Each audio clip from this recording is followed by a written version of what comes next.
Every town has its secrets, but none ran as deep as those in Coyote Creek. Folks said the Dakota Territory dust could swallow a man whole, but it wasn't the dust that swallowed Jackson Blackwood's fortune. It was the woman he trusted most. The same woman who now stood in his kitchen, kneading bread dough with flour-dusted hands, considering his marriage proposal, while the stolen gold rested beneath the floorboards of her cabin across town. Before we jump back in, tell us where you're tuning in from, and if this story touches you, make sure you're subscribed, because tomorrow I've saved something extra special for you. Montana Territory, 1885. Bright sliver of moon cast just enough light for Ruby Caldwell to navigate the rocky path leading away from the Blackwood Ranch. The night air carried the scent of sage and pine as she moved with practiced silence, her saddlebag heavy with the day's take. Not food from the kitchen where she worked, but something far more valuable: information. For 3 months, Ruby had served as cook for Jackson Blackwood, the wealthiest cattle baron in the territory. 3 months of rising before dawn to prepare his meals, listening to his business conversations, and slowly piecing together the location of his legendary fortune. 3 months of playing the role of a simple, God-fearing widow seeking honest work after her husband's tragic passing in a mining accident. All lies, of course. Ruby Caldwell was not her real name.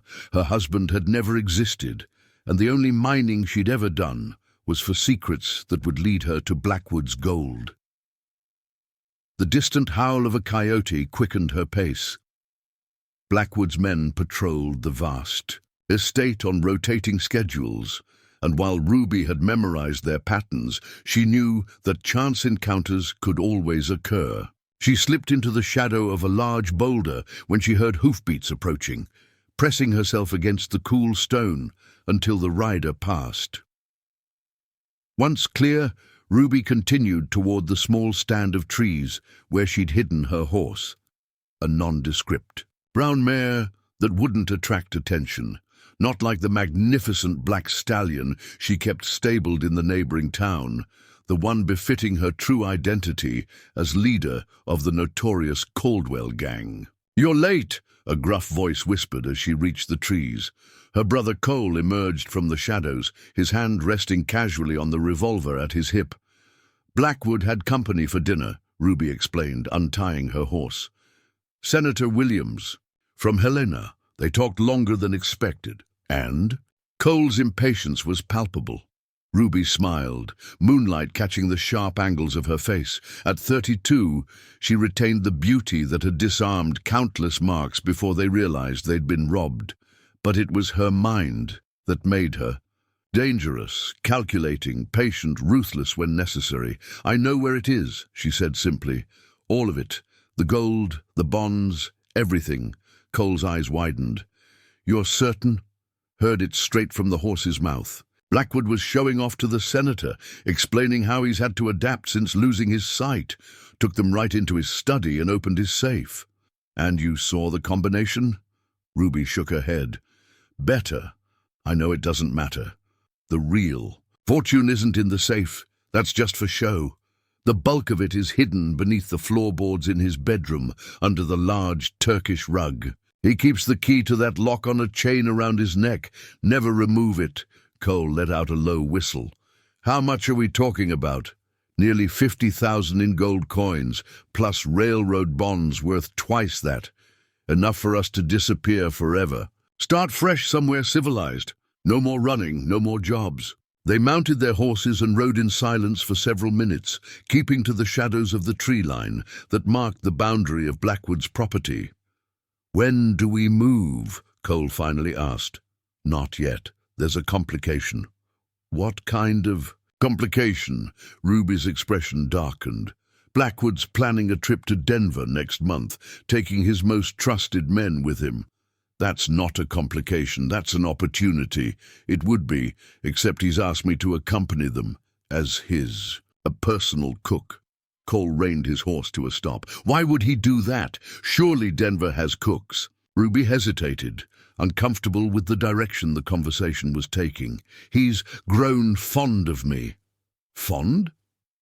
Cole's voice took on a dangerous edge. "What exactly does that mean, Ruby?" "Nothing improper. He's a gentleman, surprisingly. But he enjoys talking with me while I prepare his meals. Says I'm easy to talk to, that I listen well." "You've gotten too close." "I've done exactly what was needed to gain his trust," Ruby countered sharply, "and it's worked better than we could have hoped.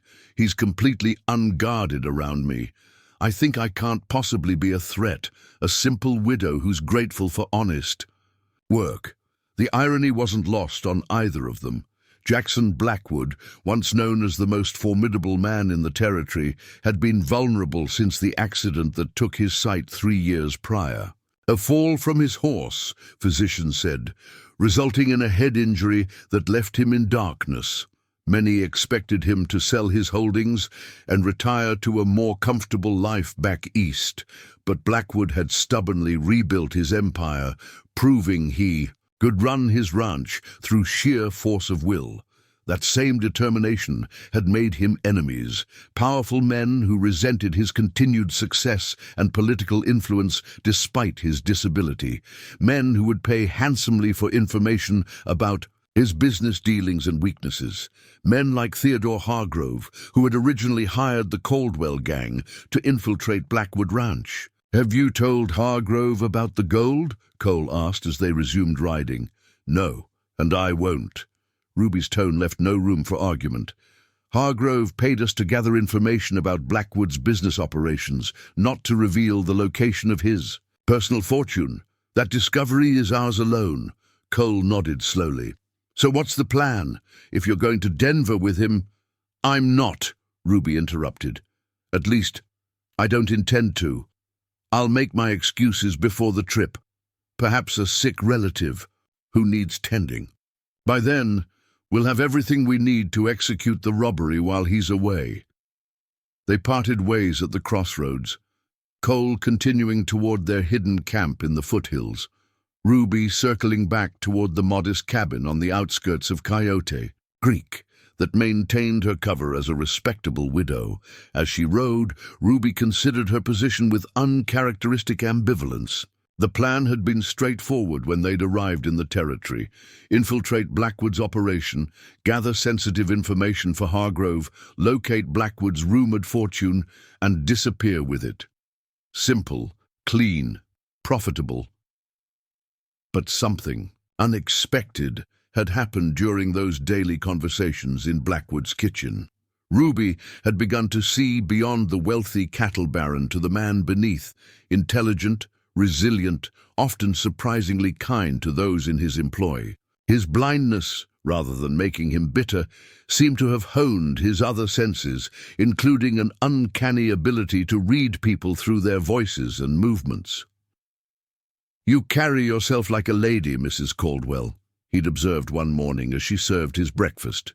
"Your hands are too smooth for someone who claims to have lived a hard-scrabble life." The comment had startled her, but she'd recovered quickly. "My mother insisted on proper posture and manners, even in the mining camps," she'd explained. "And I protect my hands with lamb's wool when doing rough work. Vanity, I suppose."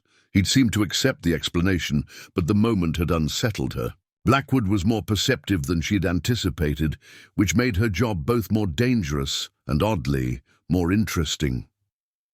Dawn was breaking as Ruby reached her cabin.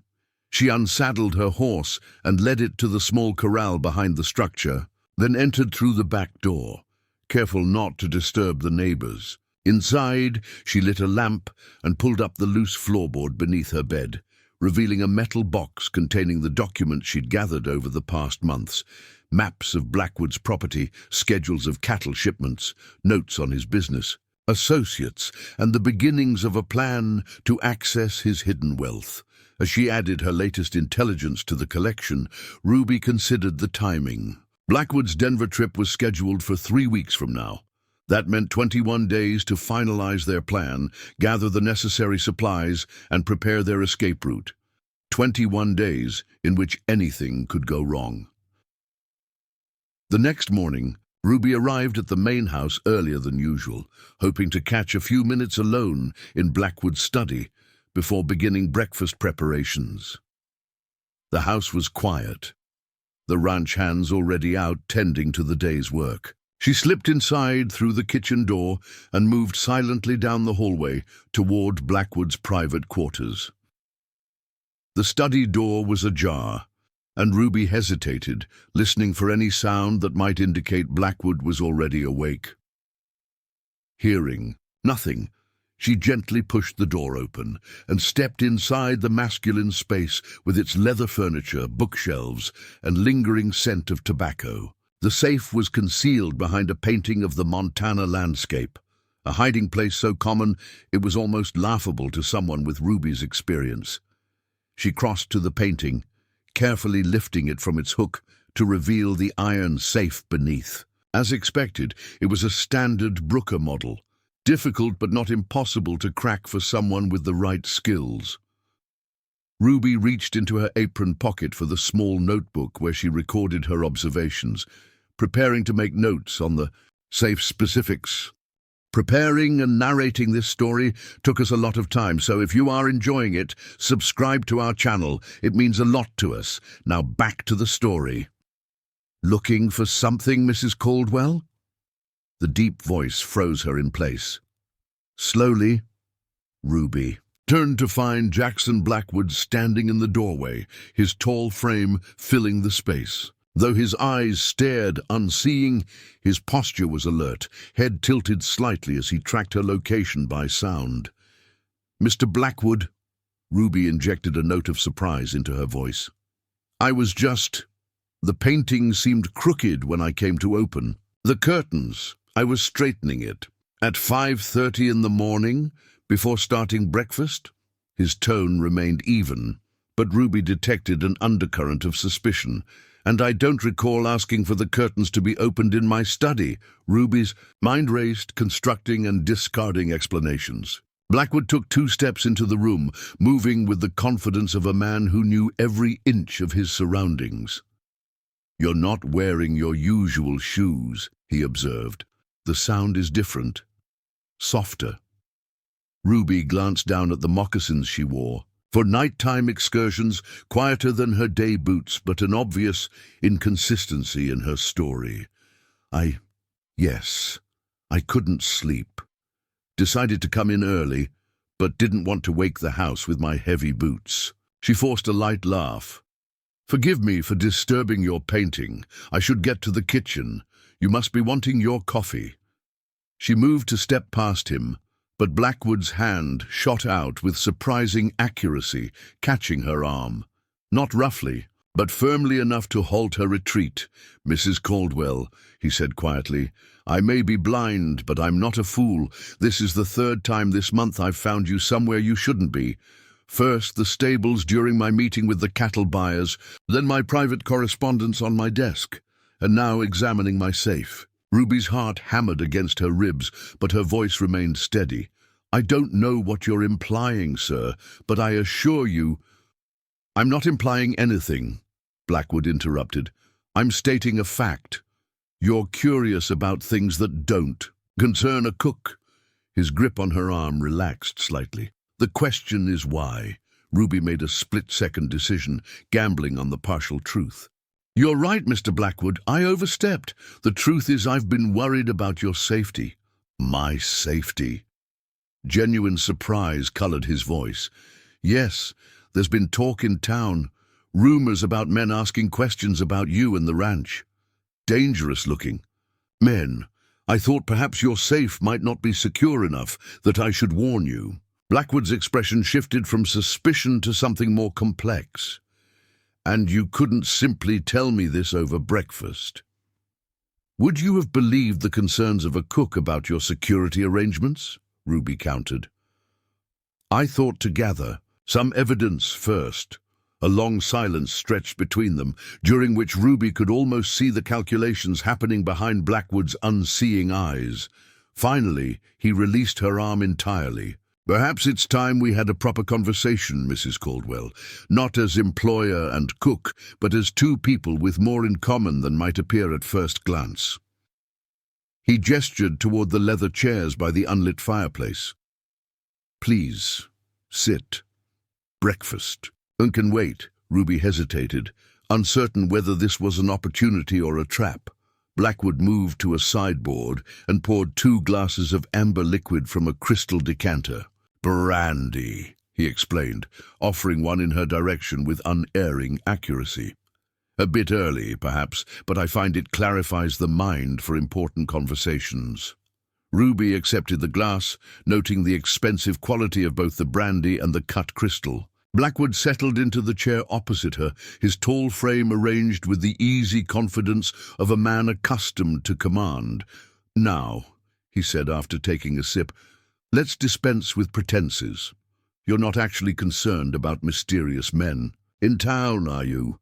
The directness of the question caught Ruby off guard. She considered her options quickly and decided continuing the deception would only make her position more precarious. "No," she admitted, "that was a fabrication." Blackwood nodded, seemingly unsurprised. "And your interest in my safety, is that professional or merely opportunistic?" The implications were clear. He suspected her of being a thief, which she was, of course, but not in the simple way he imagined. "I was curious," Ruby said, crafting her words carefully. "Your wealth is well known throughout the territory. It's natural to wonder how a man protects such assets, especially in a remote location like this." "Especially a blind man," Blackwood added with a hint of bitterness. "Your blindness is incidental to your wealth, Mr. Blackwood." He laughed, a genuine sound that transformed his stern features. "That's remarkably diplomatic, Mrs. Caldwell. Most people can think of nothing else. When they meet me—" He leaned forward, his unseeing gaze somehow finding her face. "But we're still dancing around the truth. You're not who you claim to be." Ruby's hand tightened around the brandy glass. "What makes you say that?" "A dozen small inconsistencies. Your speech is too refined for someone with your claimed background. Your knowledge of cooking is extensive but uneven. You prepare certain sophisticated dishes flawlessly while claiming ignorance of basic techniques any experienced cook would know. And then there's the matter of your midnight rides." "My what?" Ruby struggled to maintain her composure. "You leave the property most nights between midnight and 2 in the morning, returning before dawn. My foreman has observed your comings and goings for weeks now." The revelation struck Ruby like a physical blow. She'd been so careful, planning her movements around the patrol schedules, yet somehow they'd been aware of her activities all along. The entire operation was compromised. "If you've suspected me all this time," she asked carefully, "why allow me to remain?" Blackwood's smile was enigmatic. "Because despite whatever game you're playing, Mrs. Caldwell, if that is indeed your name, you've proven valuable in ways you don't realize." Before Ruby could question this cryptic statement, the study door opened again to admit Thomas Garrett, Blackwood's foreman and right-hand man. A weathered man in his 50s with sharp eyes that missed nothing, Garrett had always made Ruby uneasy. "Sorry to interrupt, boss, but there's an urgent situation with the north pasture fence. Looks like deliberate sabotage." Blackwood sighed and set down his glass. "We'll continue this conversation later, Mrs. Caldwell. In the meantime, I suggest you reconsider your position here. Whatever your true purpose, I'm offering you a chance to be honest with me." He rose from his chair with fluid grace. Few receive such an opportunity twice. As he left with Garrett, Ruby remained seated, mind racing through the implications of what had just transpired. Blackwood knew she was deceiving him, but hadn't dismissed her or called the sheriff. Instead, he'd offered what amounted to a negotiation. The question was, what did Jackson Blackwood truly want from her? And more importantly, how could she turn this unexpected development to her advantage? Because one thing was certain, Ruby Caldwell, or whatever her real name might be, had no intention of abandoning the fortune that awaited her beneath Blackwood's floorboards. Not when she was closer than ever to claiming the prize that would finally set her free. Ruby slipped out of the main house just after nightfall, her mind still reeling from the morning's confrontation with Blackwood. The day had proceeded with an unsettling normalcy. She'd prepared meals, tended to her usual duties, and even engaged in seemingly casual conversation with Blackwood during dinner. But beneath the routine, tensions simmer like a pot about to boil over. She made her way toward town under a sky heavy with storm clouds, following a less-traveled path to avoid Blackwood's men, who she now knew were watching her movements.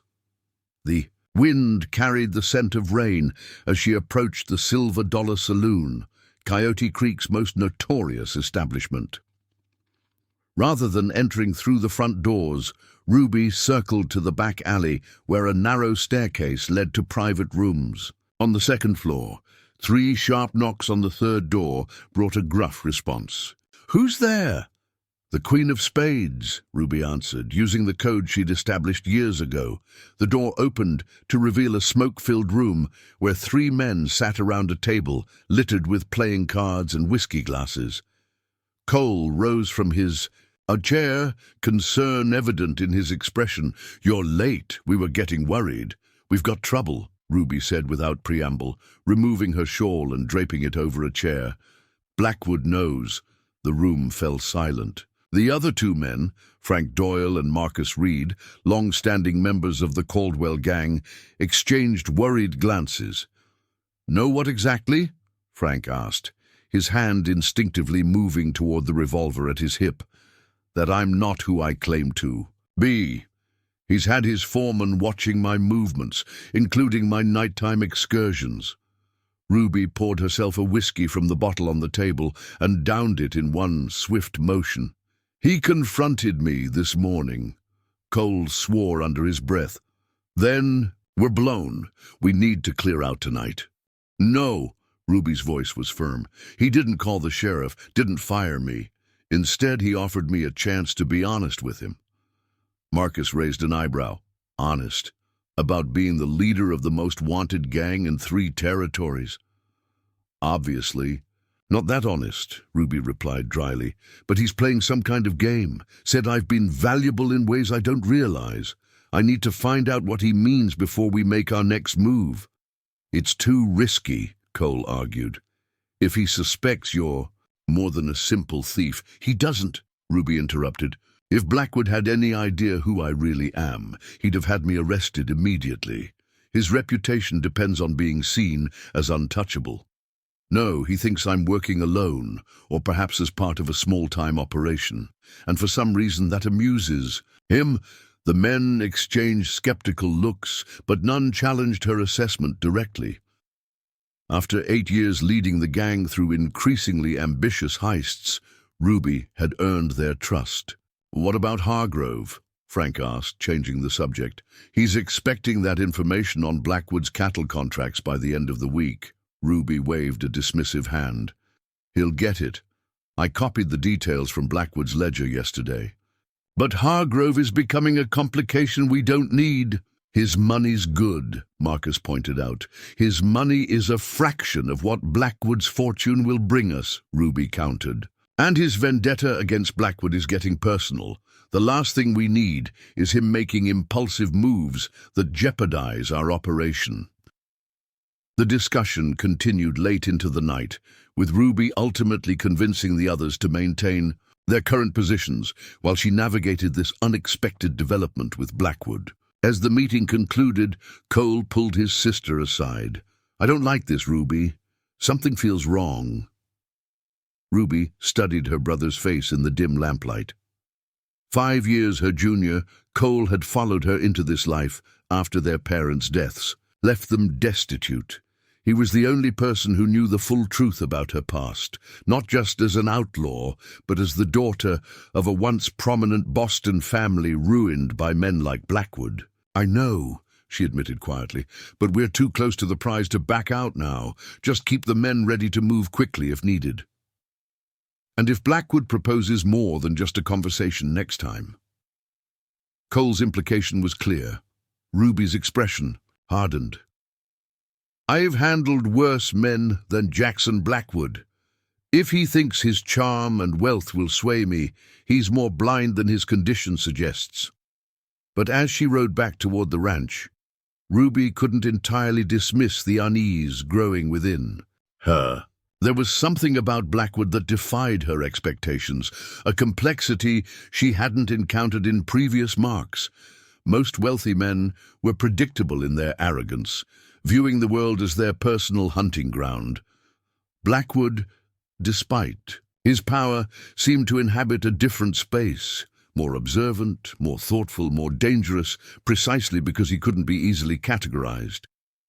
The rain began to fall as she approached the ranch, fat droplets quickly becoming a downpour that soaked through her clothes. By the time she reached the servants' entrance, Ruby was drenched and shivering. She slipped inside, hoping to make it to her small room unnoticed. "Mrs. Caldwell?" Blackwood's voice stopped her mid-step. He stood in the hallway outside his study, dressed in a smoking jacket, a glass of whiskey in his hand.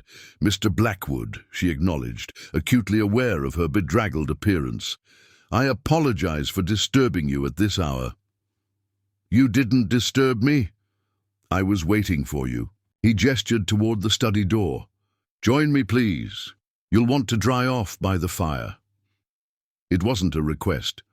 Ruby followed him into the warmth of the study, where a fire crackled in the hearth. Blackwood moved to a cabinet and extracted a folded blanket, which he offered to her with remarkable accuracy. "Thank you," Ruby said, wrapping it around her shoulders. "Sit," Blackwood instructed, taking his own seat in a leather armchair. "Tell me about Theodore Hargrove." The name hit Ruby like a physical blow. She fought to keep her breathing steady, her mind racing to understand how Blackwood could know about her connection to Hargrove. "I'm not familiar with that name," she lied smoothly. Blackwood's laugh was without humor. "Please don't insult my intelligence, Mrs. Caldwell. You met with Hargrove 3 weeks ago at the Grand Hotel in Helena, the same Hargrove who has been attempting to undermine my cattle operation for the past 2 years. Ruby considered her options quickly, recognizing that continued denial would only damage her position. "How did you know?" "I make it my business to know who enters my territory," Blackwood replied, "especially those connected to my enemies." He sipped his whiskey. "What I don't yet understand is your role in all this. Hargrove isn't known for employing women, especially as spies." The term spy offered Ruby an opening, a simpler, less dangerous explanation than the truth. "Mr. Hargrove hired me to gather information about your business dealings, nothing more." "For what purpose?" "He didn't share his intentions, only his requirements. Names of your business associates, details of upcoming cattle shipments, copies of contracts when possible." Blackwood nodded slowly, as if this confirmed something he'd already suspected. "And your midnight meetings at the Silver Dollar are those to report your findings to Hargrove's men?" Ruby tensed. If Blackwood knew about her meetings at the saloon, what else might he know? The carefully constructed narrative she'd been building threatened to collapse. "Yes," she answered, deciding that a partial truth served her better than obvious lies. "I pass information to associates who relay it to Mr. Hargrove."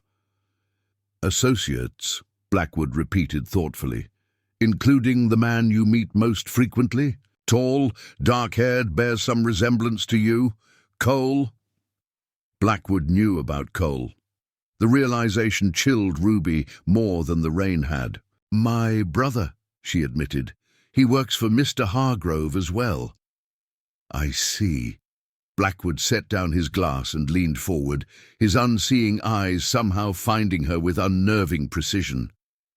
"Now, Mrs. Caldwell, or whatever your real name might be, let me tell you what I think is actually happening." Ruby braced herself, hand inching toward the small knife concealed in her boot. If Blackwood knew her true identity, she might have to silence him immediately, regardless of the consequences. "I think Hargrove hired you to spy on me, yes. But I also think you have a separate agenda, one that involves my personal safety and possibly other valuables. In short, you're using Hargrove's commission as cover for your own theft. Relief washed through Ruby, though she kept her expression neutral. Blackwood had pieced together parts of the truth, but not the whole. He still had no idea of the Caldwell gang's reputation or their true objective. And if that were true, she asked carefully, what then? Blackwood smiled, a surprisingly warm expression that transformed his austere features. Then I would say, we have an opportunity for a mutually beneficial arrangement. What kind of arrangement? One that satisfies Hargrove's curiosity while protecting my interests, and compensates you more generously than whatever pittance he's offering. Ruby's eyes narrowed with suspicion. You want me to be a double agent? Feed false information to Hargrove? Precisely. Controlled misinformation that keeps him occupied while I complete a rather significant business transaction. Blackwood leaned back in his chair. In exchange, I'm prepared to pay you $5,000 upon the successful conclusion of the deal. The sum was substantial, not as much as Blackwood's hidden fortune would bring, but significant enough to tempt most people in Ruby's supposed position. And if I refuse, then you'll leave my property tonight and never return. I'll inform the local sheriff that a woman matching your description is wanted for theft in Wyoming territory. His tone remained pleasant, but the threat was unmistakable. I'm told the prison conditions there are particularly harsh. Ruby considered the offer, seeing both opportunity and danger. Accepting would keep her close to Blackwood and his fortune while buying time to adjust their plans. Refusing would force them to either abandon the score entirely or attempt a riskier direct approach. I'd need assurances, she said finally, written confirmation of payment and guarantee of safe passage once our arrangement concludes. Blackwood nodded. Reasonable terms. I'll have papers drawn up tomorrow. He rose from his chair, signaling the end of their conversation. One last thing, Mrs. Caldwell. While I'm willing to overlook your previous deceptions, from this point forward, I expect absolute loyalty in our new arrangement. Betrayal will have consequences far beyond a prison sentence in Wyoming. The quiet certainty in his voice sent a chill down Ruby's spine. Blind though he might be, Jackson Blackwood was every bit the formidable figure his reputation suggested. I understand, she replied, standing as well. You'll have my loyalty for the duration of our agreement. Excellent. Blackwood moved to the door with the confidence of a man who knew his surroundings intimately. Get some rest. Tomorrow begins a new chapter in our relationship. After Blackwood retired to his quarters, Ruby remained by the fire, mind working furiously to process this unexpected development. She needed to get word to Cole to adjust their strategy in light of these new circumstances. But more pressingly, she needed to understand what game Blackwood was really playing. The cattle baron was no fool. His offer, while seemingly straightforward, undoubtedly concealed deeper motives. Was he testing her, setting a trap, or was there something else at work? Something she hadn't yet discerned? Ruby's thoughts were interrupted by the soft creak of floorboards in the hallway. She tensed, reaching again for her concealed knife, but relaxed slightly when Thomas Garrett appeared in the doorway. Quite the performance, the foreman said, his weathered face unreadable in the firelight.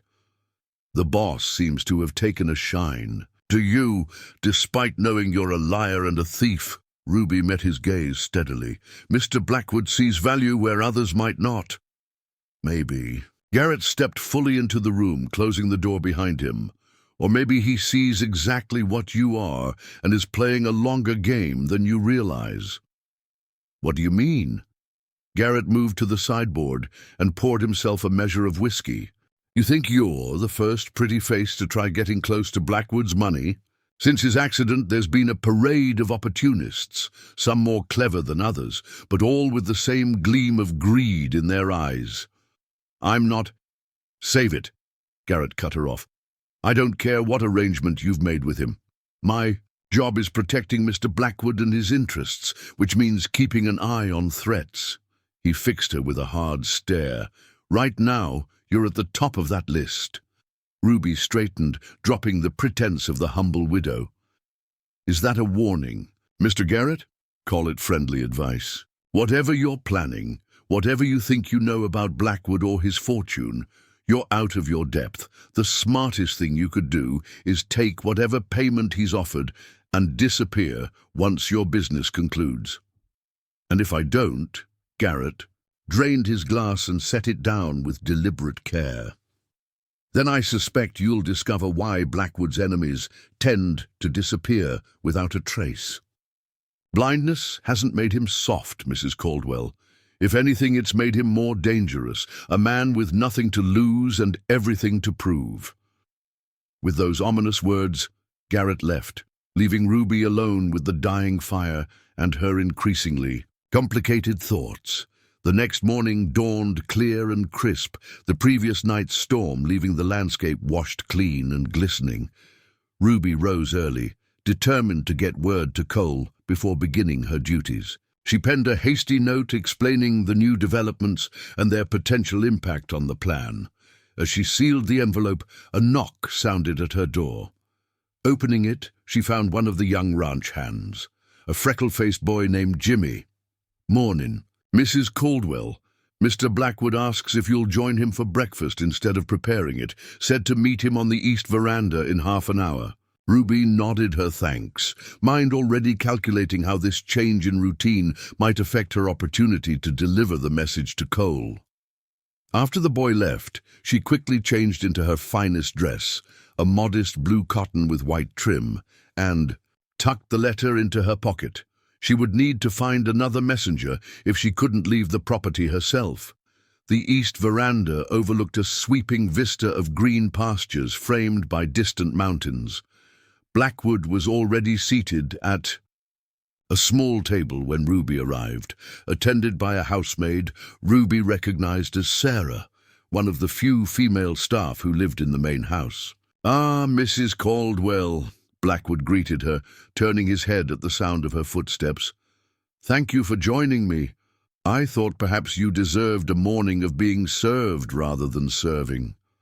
"Thank you, Mr. Blackwood," Ruby replied, taking the seat across from him. The table was set with fine china and silver, a pot of coffee steaming between them. "This is unexpected. Consider it the first gesture of our new working relationship." He dismissed Sarah with a nod. Once they were alone, his tone shifted to one of business.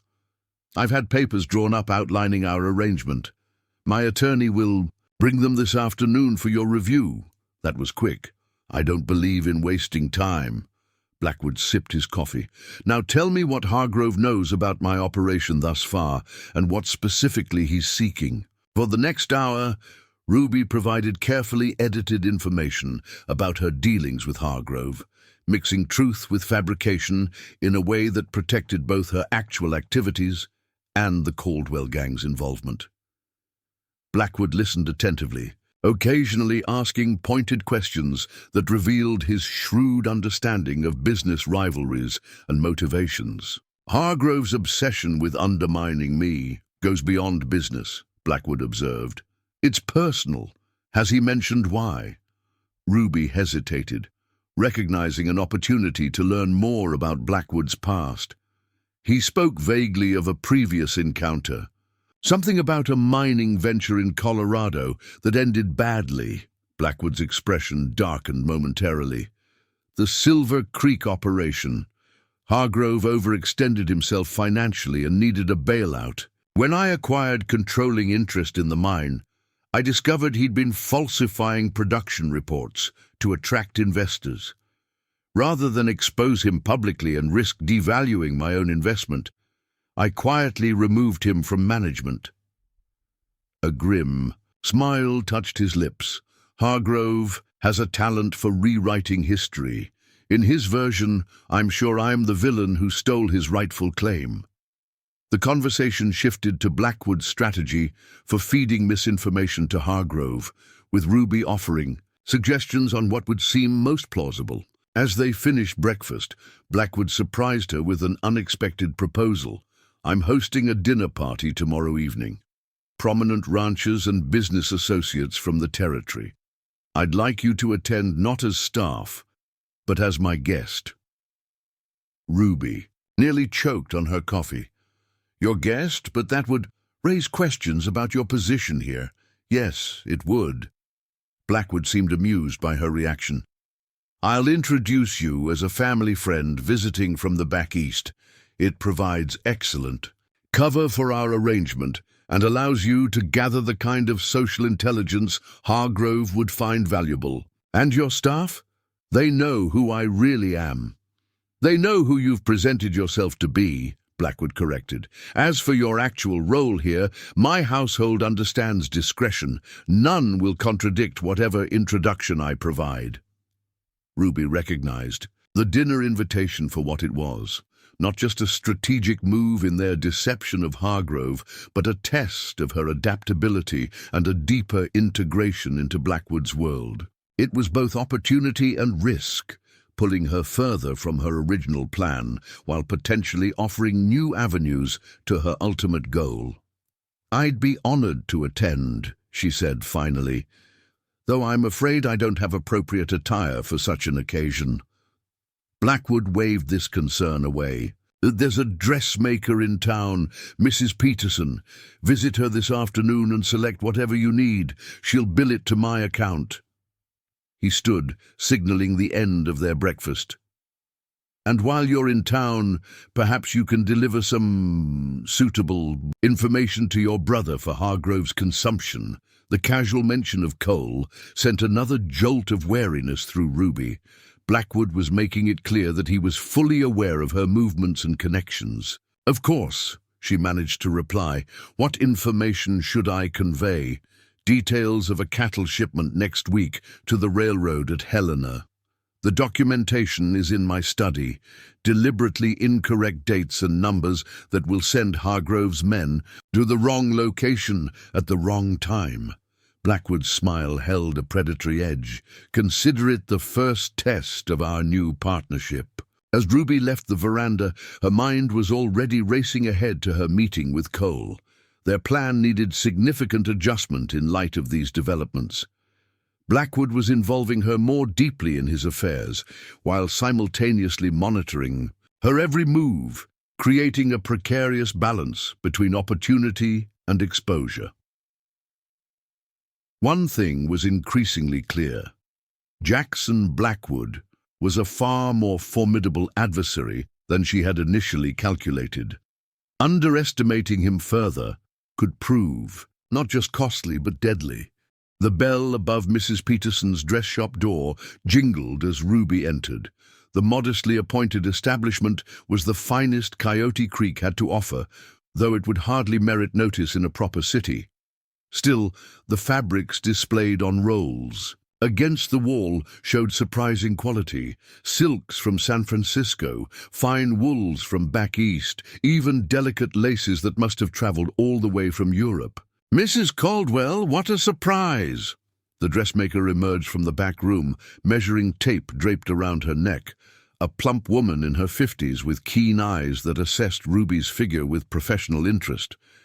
"Mr. Blackwood's man was just here. Said you'd be coming in for evening attire." "News travels fast," Ruby observed. Mrs. Peterson smiled. "Not much happens in Coyote Creek without everyone knowing, especially when it involves Jackson Blackwood's household." She gestured toward a curtained fitting area. "I've pulled some fabrics I think would suit the occasion." Mr. Blackwood was quite specific about the dinner party's importance. Ruby followed the woman behind the curtain, mind racing. Blackwood had sent someone ahead, ensuring the town would be buzzing with rumors before sundown. He was creating a public narrative around her presence at the dinner, seeding a story for anyone who might be watching, including Hargrove's men. "Here," Mrs. Peterson held up a bolt of emerald silk. "This would complement your coloring beautifully. We could fashion something elegant but not too ostentatious. As a family friend, rather than a formal courtship, you'll want to strike the right balance." Courtship. Ruby couldn't keep the surprise from her voice. The dressmaker's expression turned knowing. "Well, What else do people think when a wealthy bachelor suddenly presents a beautiful woman as his special guest? Especially a man like Blackwood, who's entertained no female companions since his accident. Ruby forced a smile, filing away this unexpected information. I assure you, Mrs. Peterson, Mr. Blackwood and I are merely acquaintances. This dinner is a business matter. Of course, dear, the older woman replied, clearly unconvinced. Now let me take your measurements. We'll need to work quickly to have something ready by tomorrow evening. As Mrs. Peterson fluttered around her with pins and measuring tape, Ruby considered the implications of Blackwood's strategy. By presenting her as a guest rather than staff, he was doing more than providing cover for their arrangement. He was fundamentally changing how others would perceive their relationship. This public repositioning complicated her plans in ways she hadn't anticipated. After the fitting, Ruby made her way toward the telegraph office where she'd arranged to meet Cole. The street was busy with the usual afternoon activities: shoppers, freight wagons, cowboys from neighboring ranches enjoying their time in town. She nodded politely to those who greeted her, maintaining the modest demeanor expected of a respectable widow. Cole was waiting outside the telegraph office, lounging against the hitching post with affected casualness. Upon seeing Ruby, he straightened, a question in his eyes. "Let's walk," Ruby suggested, not wanting to be overheard. They strolled toward the quieter end of the main street, where construction of a new mercantile had stalled due to disputes with the lumber supplier. "What's happening?" Cole asked once they were alone. "Your note was concerning." Ruby glanced around to ensure they weren't observed, then extracted from her pocket the documents Blackwood had provided, detailed but deliberately incorrect information about cattle shipments and business dealings. "Blackwood knows about Hargrove," she explained in a low voice. "He's hired me to feed false information back through our chain. This is the first installment." Cole examined the papers, his expression darkening. "This is a trap. He suspects who we really are." "No," Ruby countered firmly. "He thinks I'm a common thief working a side angle while spying for Hargrove. He has no idea about the Caldwell gang or our true objective. And you're certain of this because if he knew, we'd already be in custody." Ruby reclaimed the documents and handed them to her brother. "These need to reach Hargrove. The misinformation serves our purposes. It keeps him focused on cattle shipments while we concentrate on the real prize." Cole remained skeptical. "And in the meantime, you're getting closer to Blackwood, playing his game. This wasn't the plan." "Ruby, plans change when circumstances do." She brushed dust from her skirt, a gesture that concealed her own uncertainty. "Blackwood has invited me to a dinner party tomorrow night as his guest, not his cook. It's an opportunity to access parts of the house normally closed to me, including his bedroom where the bulk of his fortune is hidden." Something shifted in Cole's expression, concern giving way to calculation as he recognized the strategic advantage. "Can you get into his room during dinner?" "Possibly, but I'll need a distraction at the right moment." Ruby lowered her voice further. "Have Frank and Marcus attend as hired help for the evening. Mrs. Mitchell, who manages the household staff, is short-handed for such a large event. She's hiring extra hands from town." Cole nodded slowly. "That could work. But Ruby—" He hesitated, unusual seriousness in his tone. "Be careful. If Blackwood really is as perceptive as you say, getting too close could be dangerous in ways beyond the law." Ruby understood his meaning. The risk wasn't just exposure, but emotional entanglement. She'd maintained professional distance throughout their years of cons and robberies, never allowing personal feelings to cloud her judgment. But something about Jackson Blackwood defied her usual compartmentalization. "I know what I'm doing," she assured her brother, with more confidence than she felt. "Just have the men ready to move when I give the signal. 3 days from now at most." After parting from Cole, Ruby completed a few legitimate errands for the ranch, conscious that Blackwood likely had someone watching her movements in town. She purchased spices from the general store, arranged for a delivery of flour, and even stopped by the milliner's to order a hat that would complement her new dress. All activities that reinforced her preparation for the upcoming dinner party. As she rode back to the ranch, Ruby reviewed the rapidly evolving situation. What had begun as a straightforward infiltration and robbery had transformed into a complex game of strategy and counter-strategy, with Blackwood seemingly several moves ahead at every turn. Yet for all his perception, he still didn't know her true identity or the full extent of her operation. That information asymmetry remained her greatest advantage. Upon returning to the ranch, Ruby found Blackwood waiting for her on the front porch, his tall figure silhouetted against the late afternoon. "Son." Despite his blindness, he turned toward the sound of her approach with that uncanny accuracy that continued to unsettle her. "Mrs. Caldwell," he greeted her. "I trust your visit to town was productive." "Very much so," Ruby replied, dismounting and handing her horse's reins to a waiting stable boy. "Mrs. Peterson is creating something suitable for tomorrow evening, though she seemed quite interested in the nature of our acquaintance." Blackwood's laugh was genuine, a rich sound that transformed his usually stern countenance. "I imagine the entire town is speculating by now. Small communities thrive on such diversions." He extended his arm in invitation. "Walk with me. There are matters we should discuss before tomorrow's gathering."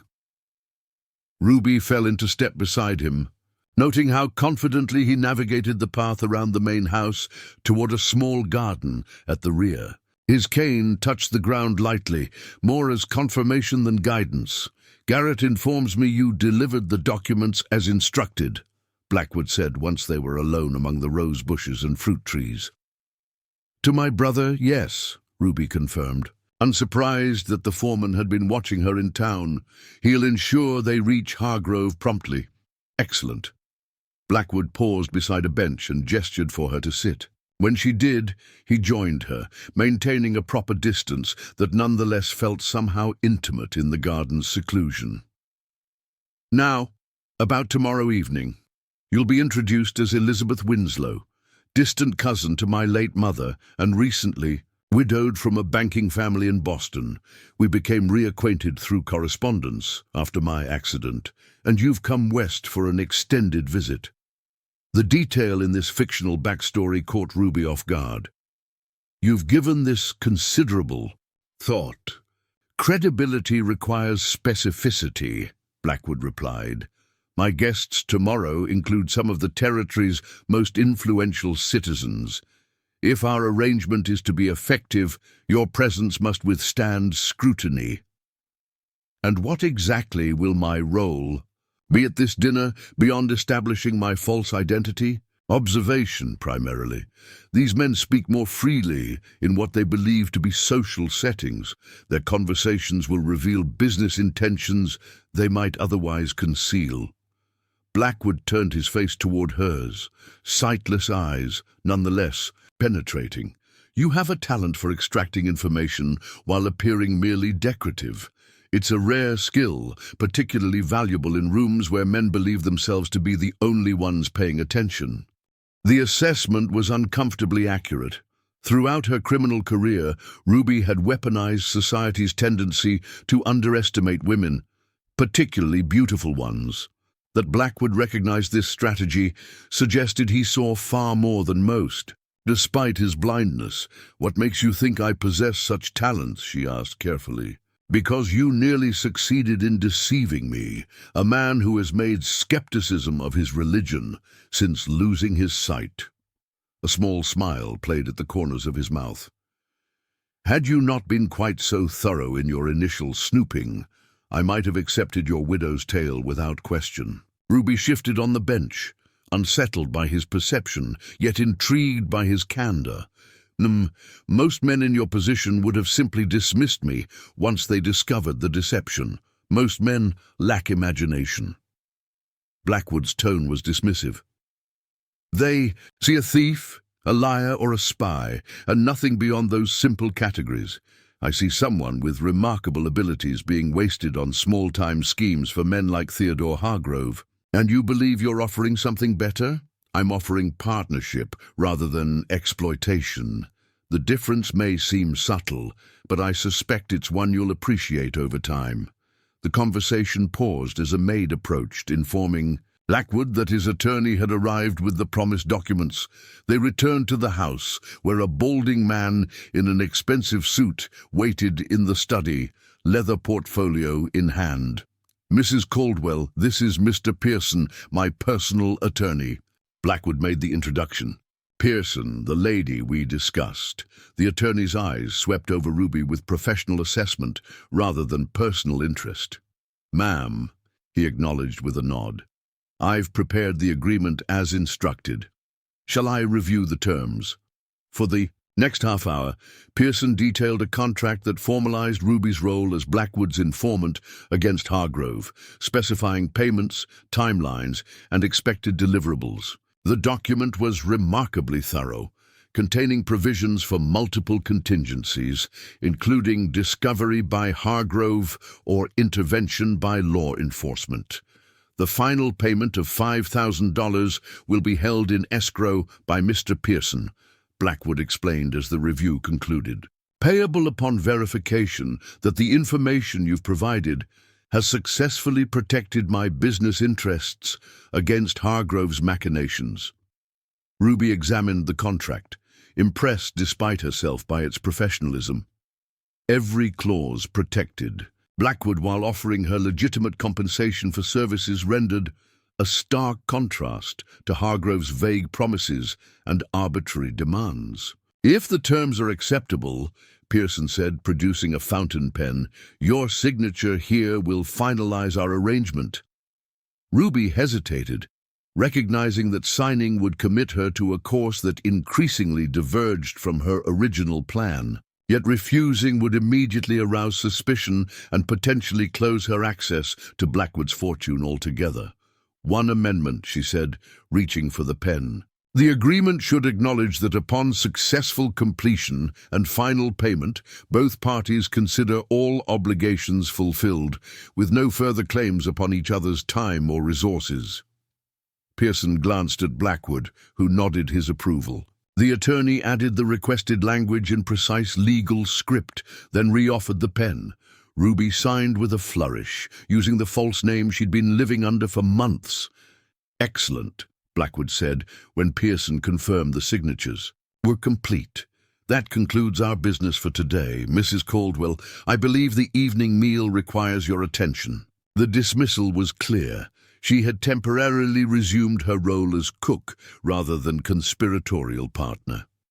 As Ruby headed toward the kitchen, she reflected on the increasingly tangled web surrounding her. The signed contract created a paper trail, connecting her to Blackwood in ways that could prove problematic when the time came to disappear with his fortune. Yet it also provided a plausible explanation for her presence in his household should any official questions arise. The following day passed in a flurry of preparation for the dinner party.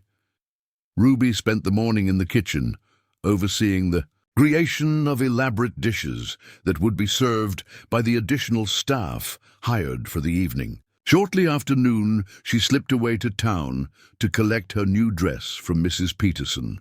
The emerald silk gown was a masterpiece of hasty but skilled craftsmanship, elegant without being ostentatious, fashionable yet appropriate for a woman. In supposed half-mourning, Ruby hadn't worn anything so fine since her youth in Boston, before her family's fall from grace.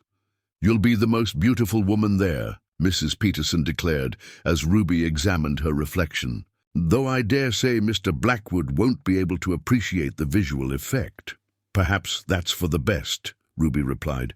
Beauty can be distracting from more substantive qualities. The dressmaker smiled knowingly. Yes, but it opens doors that might otherwise remain closed. Use it wisely, my dear.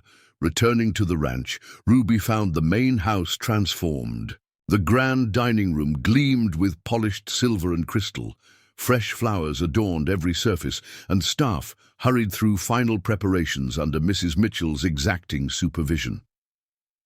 Among the newly hired servers, Ruby spotted Frank and Marcus, both unrecognizable in their borrowed formal attire. She acknowledged them with the barest nod, confirming their infiltration had been successful. With their presence secured, the pieces were in place for her to exploit whatever opportunity the evening might present.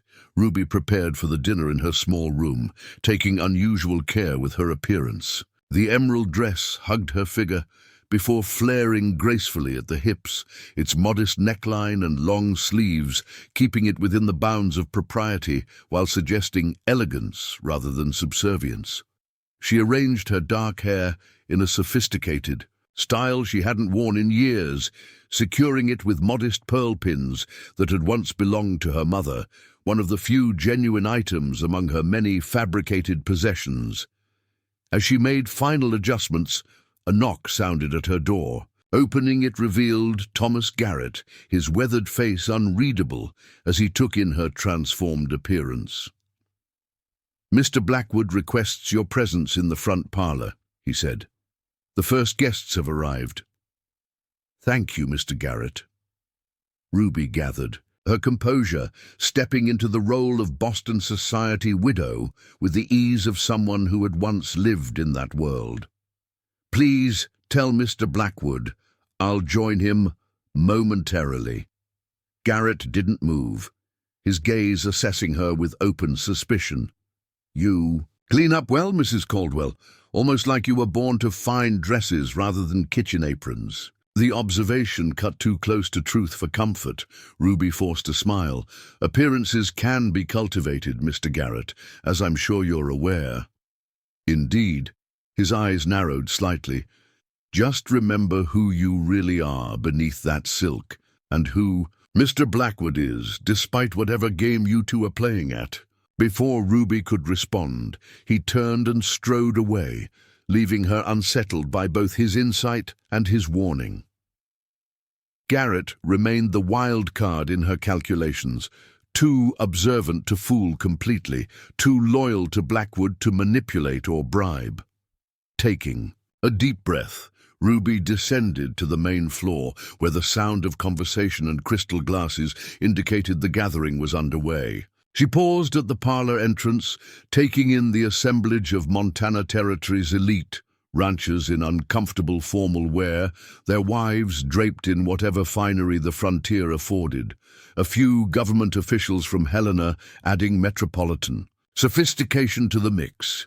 Blackwood stood near the fireplace, engaged in conversation with an older gentleman whose gold watch chain and expansive waistcoat spoke of substantial wealth.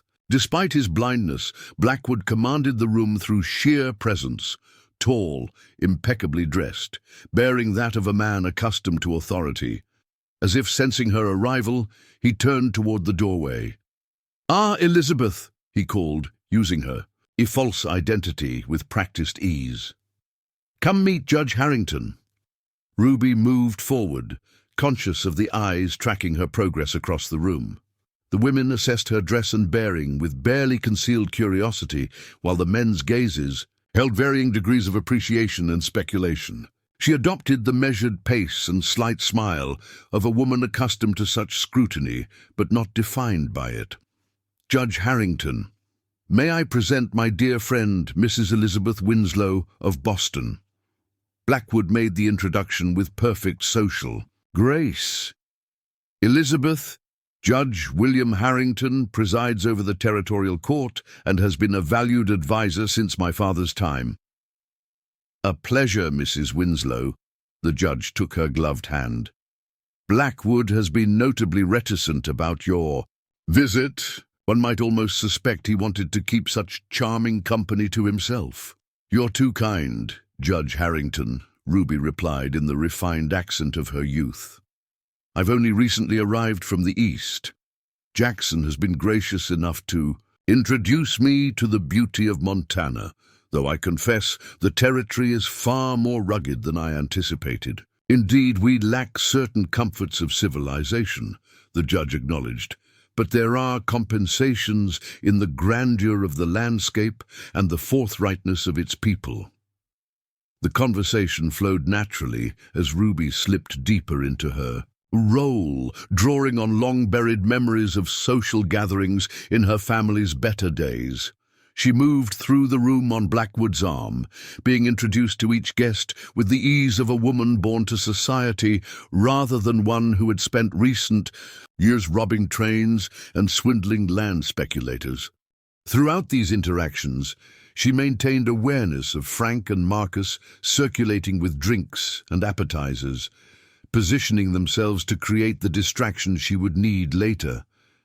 The larger challenge was navigating the complex currents of the gathering itself, where every conversation contained layers of meaning relevant to Blackwood's business interests.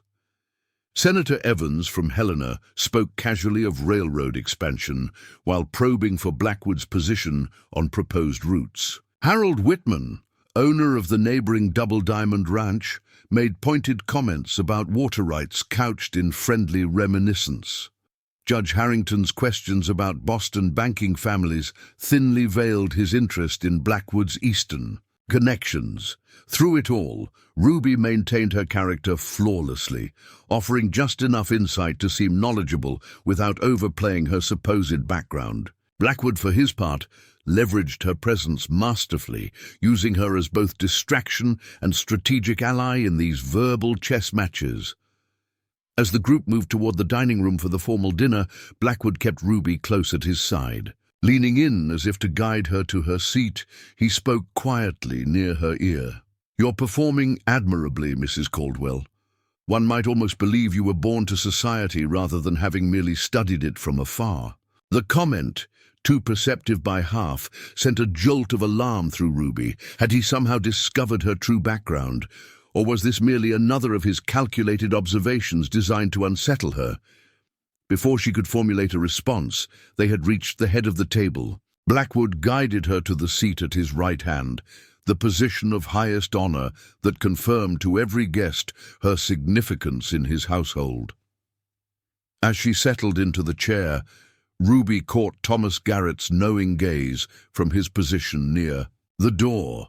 The foreman's expression carried a clear warning. The masquerade was becoming more dangerous with each passing moment, and Ruby Caldwell, or whatever her real name might be, was treading a path from which there might be no safe return. The dining room glowed with the warm light of crystal chandeliers, their brilliance amplified by mirrors strategically placed to create an illusion of even greater space and grandeur. Ruby surveyed the assembled guests from her position at Blackwood's right hand, identifying potential allies and threats with the practiced eye of a strategist. Senator Evans, seated 3 chairs down, represented political influence that extended far beyond Montana territory. The banker, Morris Kingsley, controlled loans that determined which businesses thrived and which withered. Judge Harrington's legal authority could make or break even the wealthiest man in these parts. Each guest offered a thread in the complex web of power surrounding Jackson Blackwood, a web Ruby was now unexpectedly part of, at least for the evening. "Tell us, Mrs. Winslow," the senator's wife called from across the table, "how does our territorial society compare to Boston's?" Ruby smiled, recognizing the loaded question. Mrs. Evans was probing for weaknesses, seeking to establish social dominance in the way frontier women often did with Eastern visitors. "Each has its distinct charms," Ruby replied diplomatically. "Boston offers certain cultural refinements, but lacks the refreshing directness I've found here. There's something invigorating about a society built on achievement rather than inheritance." Blackwood's lips quivered in subtle appreciation of her answer, which managed to complement the local dignitaries without diminishing her supposed Eastern credentials. "Well said." Judge Harrington raised his wineglass. "Though I suspect Jackson's interest in Boston connections extends beyond social observations. The territorial banking regulations are woefully inadequate for our growing economy." The seeming non sequitur signaled to Ruby that the evening's real business was beginning to surface beneath the social pleasantries. She glanced at Blackwood, curious how he would navigate this opening gambit. "Elizabeth's family connections are her own affair," Blackwood responded smoothly. "I wouldn't presume to involve her in financial discussions that must surely pale in comparison to Boston's banking houses." The subtle redirection maintained Ruby's cover while neither confirming nor denying any business interest in Eastern financial institutions. Impressive, she thought. He was protecting her fabricated identity while keeping his actual business intentions ambiguous.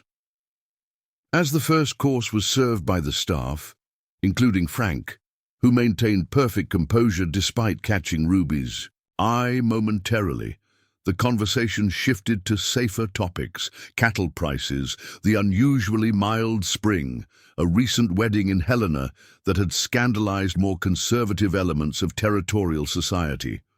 Ruby participated with measured engagement, offering just enough insight to seem knowledgeable without overstepping the boundaries of her false identity. She was conscious of Garrett watching from his position near the doorway, his gaze following her with unwavering suspicion.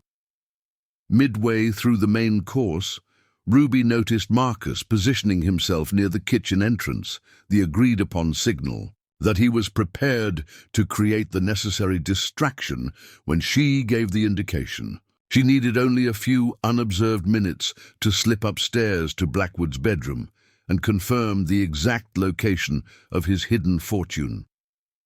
The perfect moment arose when Senator Evans launched into a lengthy anecdote about railroad negotiations that had the table's full attention.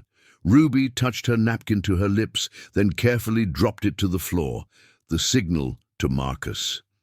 "If you'll excuse me," she murmured to Blackwood, "a moment to freshen up." He nodded, his attention seemingly focused on the senator's story. Ruby slipped from her chair and moved toward the hallway that led to both the powder room and the main staircase. As she reached the doorway, the crash of breaking glass erupted from the kitchen, followed by exclamations of dismay.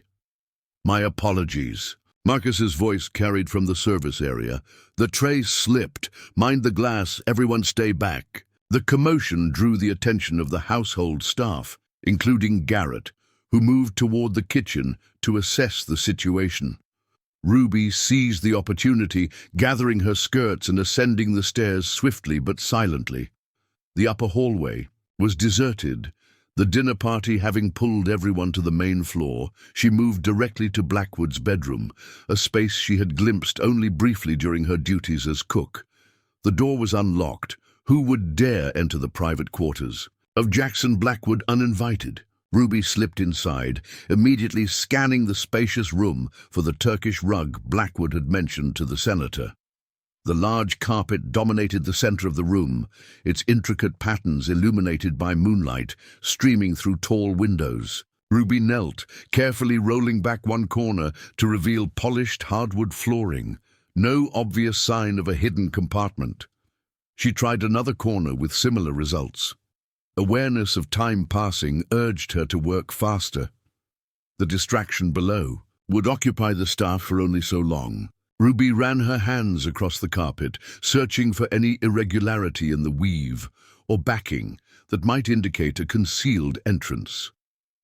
Near the center, her fingers detected a subtle difference in the texture. Pressing firmly, she felt a slight give in the floorboard beneath. This had to be it. Ruby rolled the heavy carpet back further, revealing a barely perceptible seam in the wooden planks. No visible keyhole or latch suggested how it might open. She recalled Blackwood's words. "He keeps the key to that lock on a chain around his neck. Never remove it." But what kind of key, and where precisely was the locket fitted? The sound of footsteps on the stairs froze her in place. Ruby quickly repositioned the carpet, smoothing it to remove evidence of her tampering, then glanced around for a plausible reason to be in Blackwood's room. The footsteps grew closer, too heavy to be a maid, too measured to be a flustered server dealing with the aftermath of broken glass. With seconds to spare, Ruby moved to Blackwood's dressing table and picked up a small silver frame containing what appeared to be a family portrait.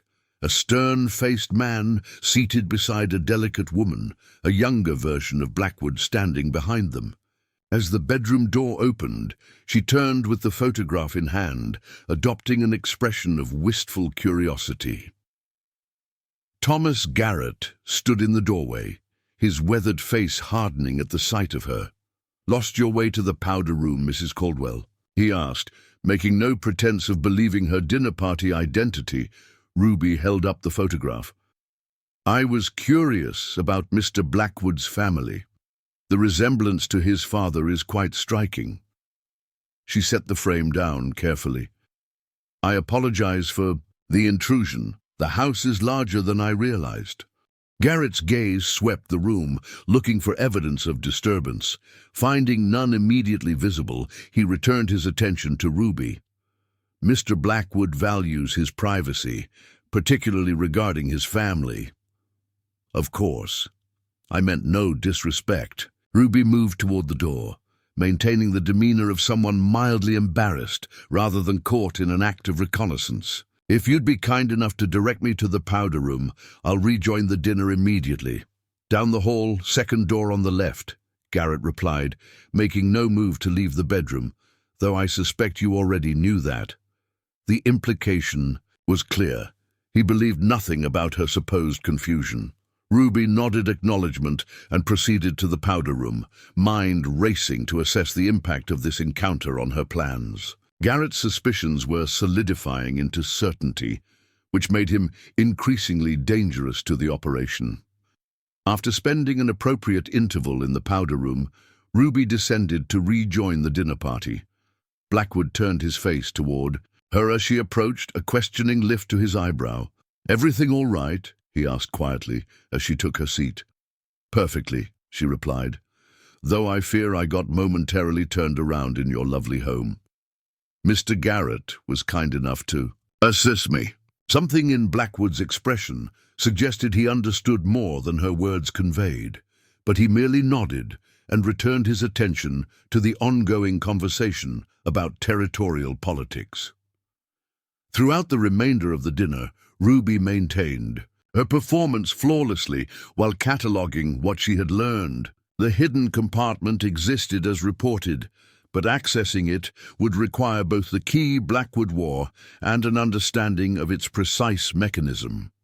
Moreover, Garrett's vigilance had intensified, which would complicate any future attempt to search Blackwood's quarters. As the evening drew to a close and guests began to depart with the usual expressions of gratitude and promises of reciprocal invitations, Ruby found herself standing beside Blackwood on the front porch, bidding farewell to Judge Harrington and his wife. "A delightful evening, Jackson," the judge said, clasping Blackwood's hand. "Mrs. Winslow is a charming addition to territorial society. I trust we'll be seeing more of her in Helena's social circles." "That remains to be determined," Blackwood replied with a smile that revealed nothing of his intentions. "Elizabeth's plans are not yet fixed." After the last guests departed, the household staff began the process of returning the mansion to its normal state. Frank and Marcus had already slipped away, their temporary employment concluded without raising suspicions. Ruby prepared to retreat to her quarters, the evening's partial failure weighing on her mind. "A moment of your time, Mrs. Caldwell," Blackwood requested as she turned to leave. "In my study, if you would." The formal address, reverting to her false surname rather than the Elizabeth he had used throughout the evening, suggested a shift in their interaction. Ruby followed him to the study, where a fire had been lit against the night's growing chill. Garrett was already present, standing near the window with arms crossed over his chest. "Close the door, please," Blackwood instructed as they entered. Once Ruby had complied, he moved to his desk with practiced familiarity, retrieving a small leather pouch. "An interesting evening, wouldn't you say?" "Very much so," Ruby agreed cautiously. "Your guests were most welcoming." indeed. Though perhaps not as interesting as your exploration of my private quarters during dinner. The direct confrontation caught Ruby off guard, though she maintained her composure. As I explained to Mr. Garrett, I became turned around. Please, Blackwood interrupted, let's dispense with that particular fiction. We both know you were searching for something specific. He opened the leather pouch and extracted a small object that caught the firelight. Perhaps this?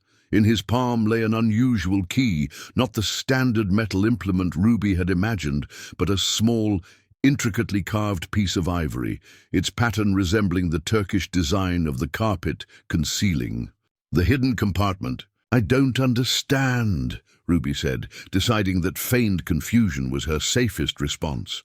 I think you do. Blackwood closed his fingers around the key. Just as I think you understand why I've allowed your deception to continue this long.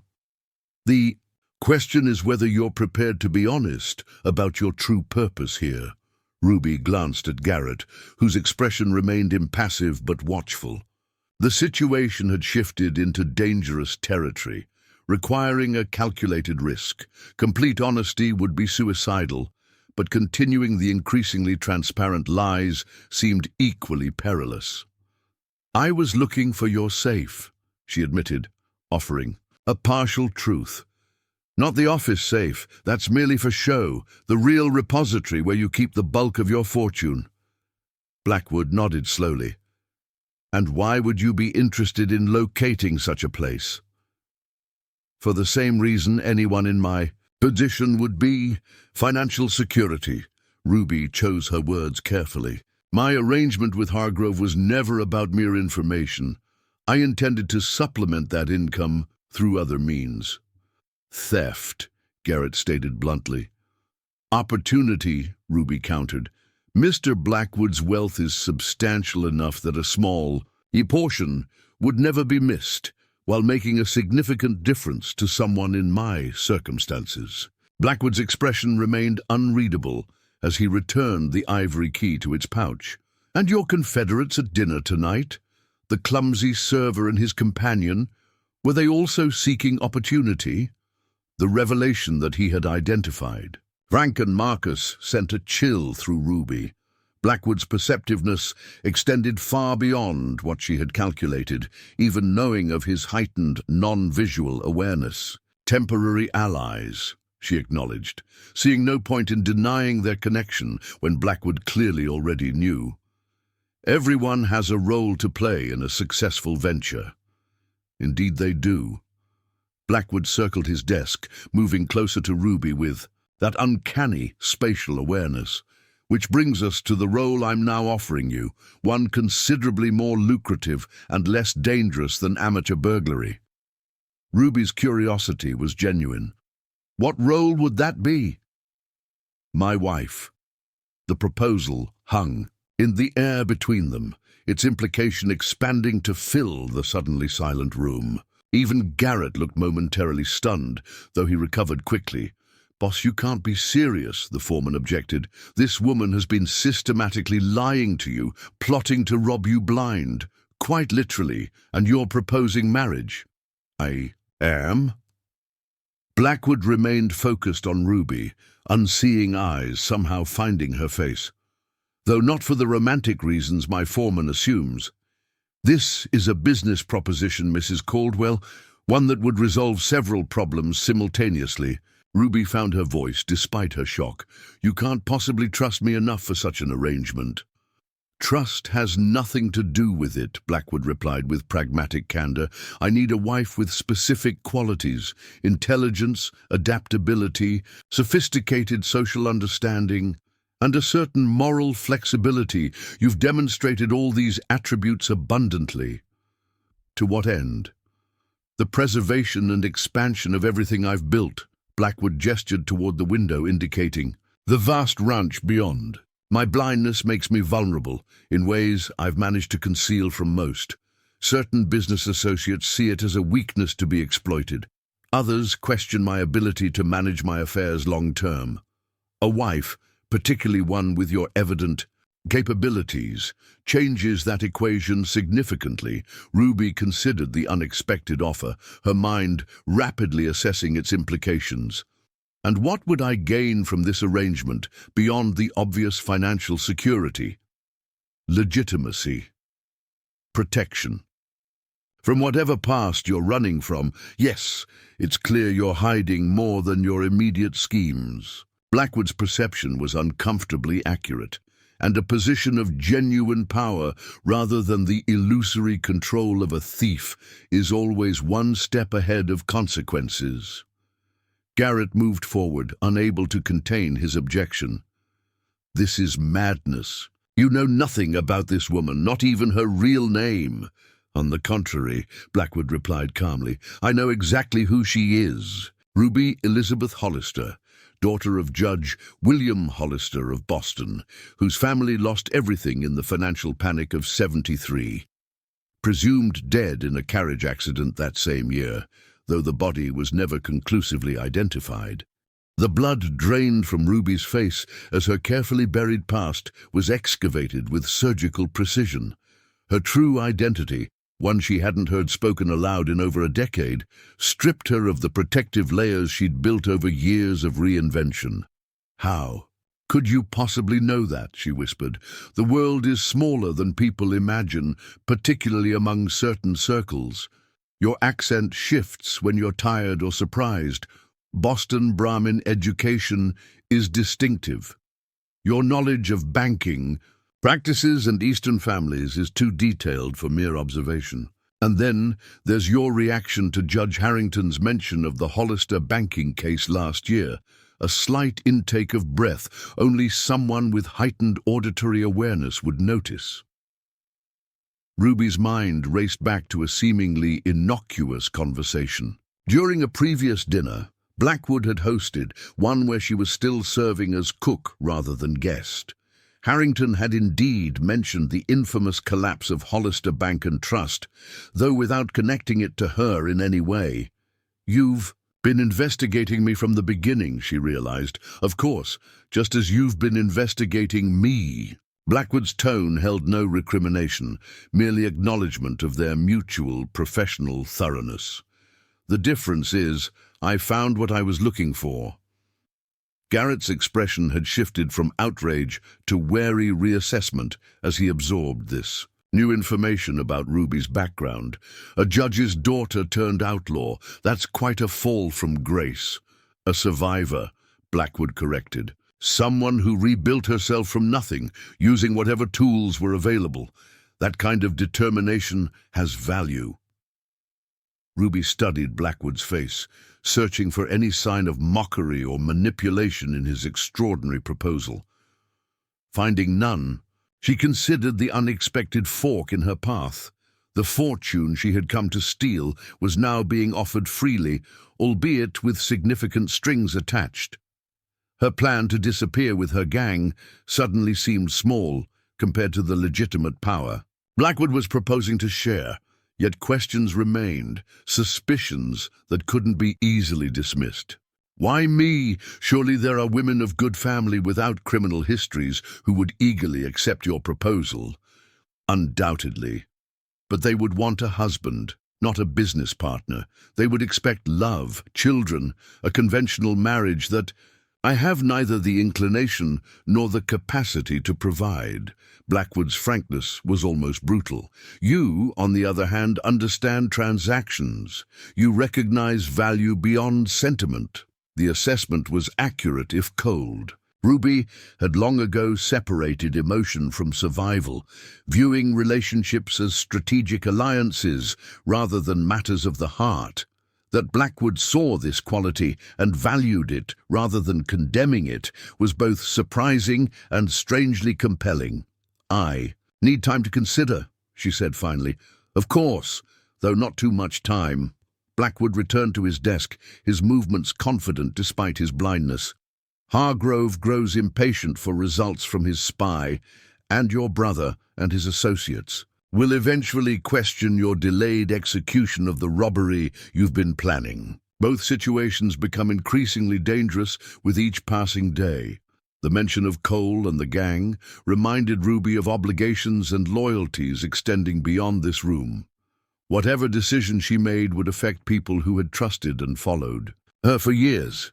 "Until tomorrow evening, then," Blackwood concluded, "you'll find your usual quarters more comfortable for reflection than the jailhouse alternative Mr. Garrett would prefer." It was a gentle reminder of her precarious position, caught between Blackwood's unexpected proposal and the consequences should she reject it.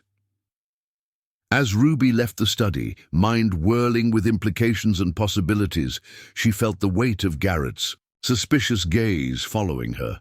The foreman clearly remained unconvinced of the wisdom in Blackwood's offer, which made him an ongoing threat regardless of her decision. In her room, Ruby sat at the small writing desk, attempting to organize her thoughts. Marriage to Blackwood would provide wealth, legitimacy, and protection, everything she had sought through years of increasingly dangerous criminal enterprises. Yet it would also mean betraying Cole and the others, abandoning the only family she had known since her father's disgrace and death. A tap at her window startled her from her contemplation. Pulling back the curtain, she found Cole perched precariously on the narrow ledge, his expression urgent in the moonlight. Ruby quickly opened the window to admit him. "What happened?" he demanded in a hushed voice. "Frank said something went wrong during the search." Ruby hesitated, uncertain how to explain the extraordinary turn events had taken. "It's complicated, Cole. Blackwood knows more than we realized, about everything, including who I really am." Cole's face paled. "Then we need to clear out tonight, all of us."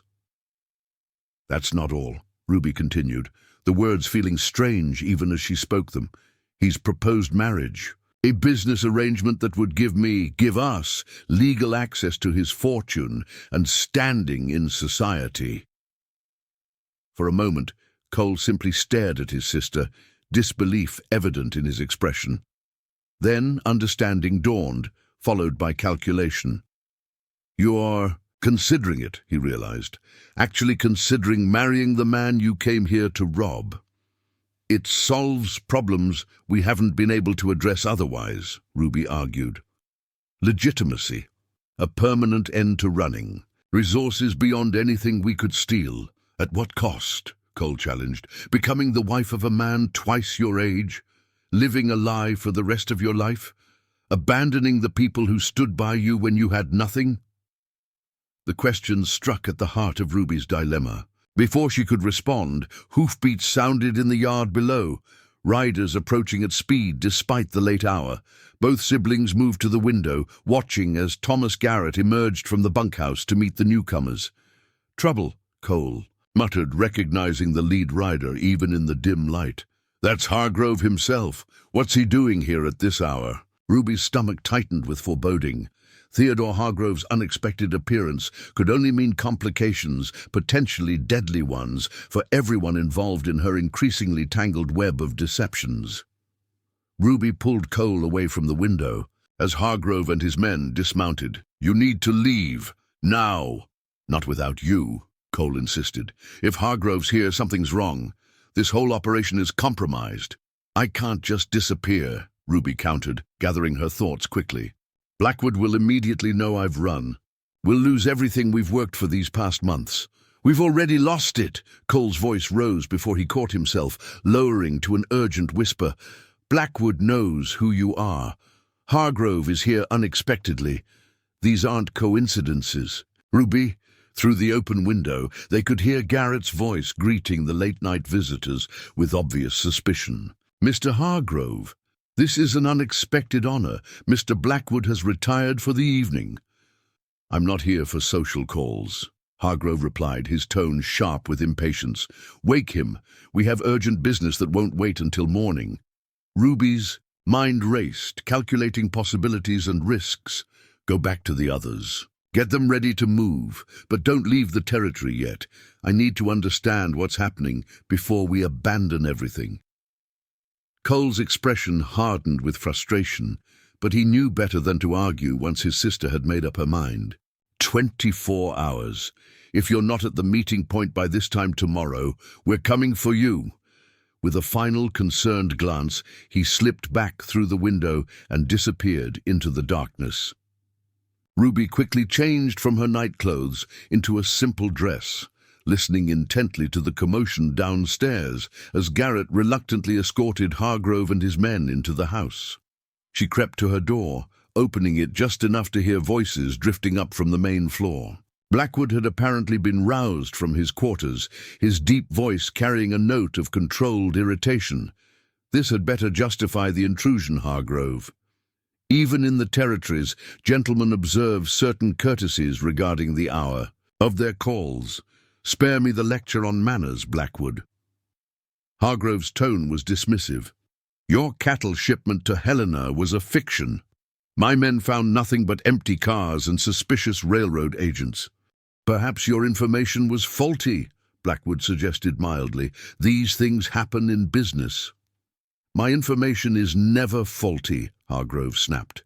You deliberately fed me false intelligence through your spy.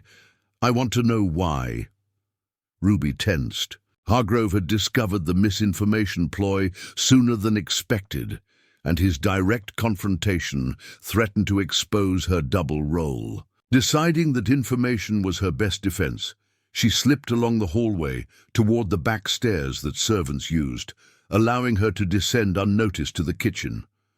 From there, she could access a small butler's pantry adjacent to the study, where the men had gathered. Years of experience had taught Ruby that overheard conversations often provided the most valuable intelligence, particularly when the speakers believed themselves unobserved. Testing the reliability of certain channels, Blackwood was saying as Ruby positioned herself near the thin wall separating the pantry from the study. Surely a businessman of your experience understands the value of verifying one's sources. Don't condescend to me.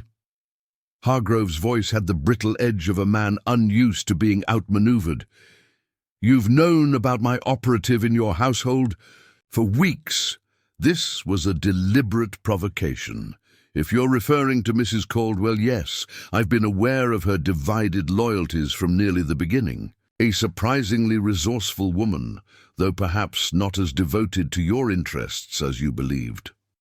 A chill ran through Ruby in the casual way Blackwood acknowledged her betrayal to Hargrove. The careful balance she'd maintained between the two. Men was collapsing faster than she'd anticipated. Where is she now? Hargrove demanded. Asleep, I presume, like most civilized people at this hour.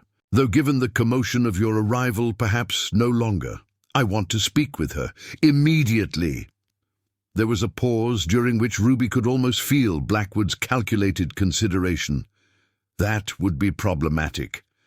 Mrs. Caldwell's position in my household has evolved beyond her initial role as your informant. Meaning what, exactly? Hargrove's tone sharpened with suspicion. Meaning she now works exclusively for me. Our arrangement supersedes whatever compensation you offered. Another voice joined the conversation, one of Hargrove's men, whose heavy footsteps suggested he'd just entered from elsewhere in the house. Boss, we searched the kitchen and servant quarters. No sign of the woman. Ruby's heart raced. They were looking for her already, and her absence from her room would only confirm their suspicions of her duplicity. Find her, Hargrove ordered. Search every room if necessary. You're overstepping, Hargrove. Blackwood's voice remained calm, but with an underlying steel that hadn't been present before. This is my home, not a military barracks. Your men have no authority here. Authority? Hargrove laughed, a harsh sound without humor. Let me be clear, Blackwood. Your cook has been passing information about your operations to me for months. If she's suddenly changed allegiance, I want to know what she's told you about my business. Either produce her voluntarily, or my men will find her regardless of your objections. Ruby knew she had seconds to decide. Being discovered hiding would confirm the worst suspicions. Better to confront the situation directly on her own terms. Taking a deep breath, she smoothed her dress, arranged her features into a mask of confused innocence, and stepped out of the pantry into the main hallway. "Mr. Blackwood," she called, as if just awakened by the disturbance. "Is everything all right? I heard voices." She rounded the corner into the study doorway, feigning surprise at the gathering of men. Theodore Hargrove stood near the fireplace, a stocky man in his 50s, with cold eyes and the florid complexion of someone who enjoyed whiskey more than was wise. 3 rough-looking men flanked him, hands resting suggestively near holstered revolvers. Garrett stood beside Blackwood, his weathered face unreadable but alert. "Mrs. Caldwell," Blackwood acknowledged her with remarkable composure. "Or perhaps Miss Hollister would be more accurate now. We have guests, as you can see." Ruby's stomach tightened at Blackwood's use of her real name in front of Hargrove. Whatever game the cattle baron was playing had just become exponentially more dangerous. Hargrove's eyes narrowed as he assessed her. "Hollister? The Boston banking family?"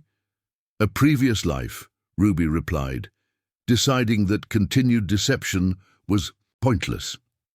"One I left behind many years ago." "How interesting." Hargrove turned to Blackwood with newfound calculation in his expression. "You've been harboring a fugitive from Eastern justice, Blackwood. I wonder what the territorial governor would make of that." "Former fugitive," Blackwood corrected smoothly. "The statute of limitations on Miss Hollister's supposed crimes expired 3 years ago, a fact I confirmed before offering her a more permanent position in my household." The revelation that Blackwood had not only discovered her identity, but researched her legal status, left Ruby momentarily speechless. His thoroughness extended far beyond what she had imagined, suggesting resources and connections that spanned the continent. Hargrove was less impressed. "Whatever her legal status, she's been working for me. Anything she's told you about my operations was obtained under false pretenses." "Like the information she provided to you about mine?" Blackwood countered with a hint of amusement. "Let's dispense with the hypocrisy, Hargrove. We both employed the same woman as an informant. The difference is, I recognized her greater value beyond petty espionage." "And what value is that?" Hargrove demanded, his gaze shifting assessingly between Ruby and Blackwood. "Miss Hollister will be my wife by the end of the month. Her background in finance and clear aptitude for complex negotiations make her an ideal partner for expanding my business interests eastward." The declaration, stated with such certainty despite Ruby's earlier request for time to consider, changed the atmosphere in the room instantly. Garrett's stoic expression slipped momentarily into surprise. Hargrove's men exchanged glances, clearly reassessing the situation, and Hargrove himself seemed caught between disbelief and calculation. "Your wife," he repeated flatly, "a known criminal and confessed spy." "Former," Blackwood emphasized again, "just as you are a former mine operator and former cattle rancher. After your various business failures, we all evolve, Hargrove, some more successfully than others." The pointed reference to Hargrove's past failures struck a nerve, causing the older man's face to flush with anger. "This changes nothing about her betrayal of our arrangement. On the contrary, it changes everything." Blackwood moved with surprising grace to stand beside Ruby, his hand finding hers with unerring accuracy. "Any grievance you had with Miss Hollister is now a matter between you and me, and I think we both know you don't want me as an enemy."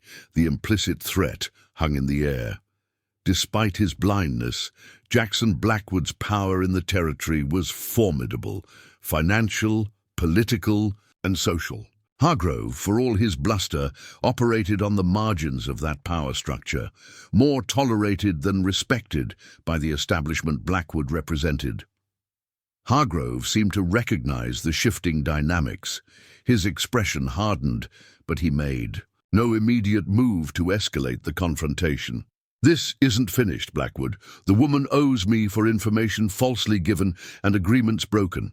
"Send me a bill," Blackwood replied dismissively. "Now, unless you have actual business to discuss, I believe we've exhausted the purpose of this unexpected visit."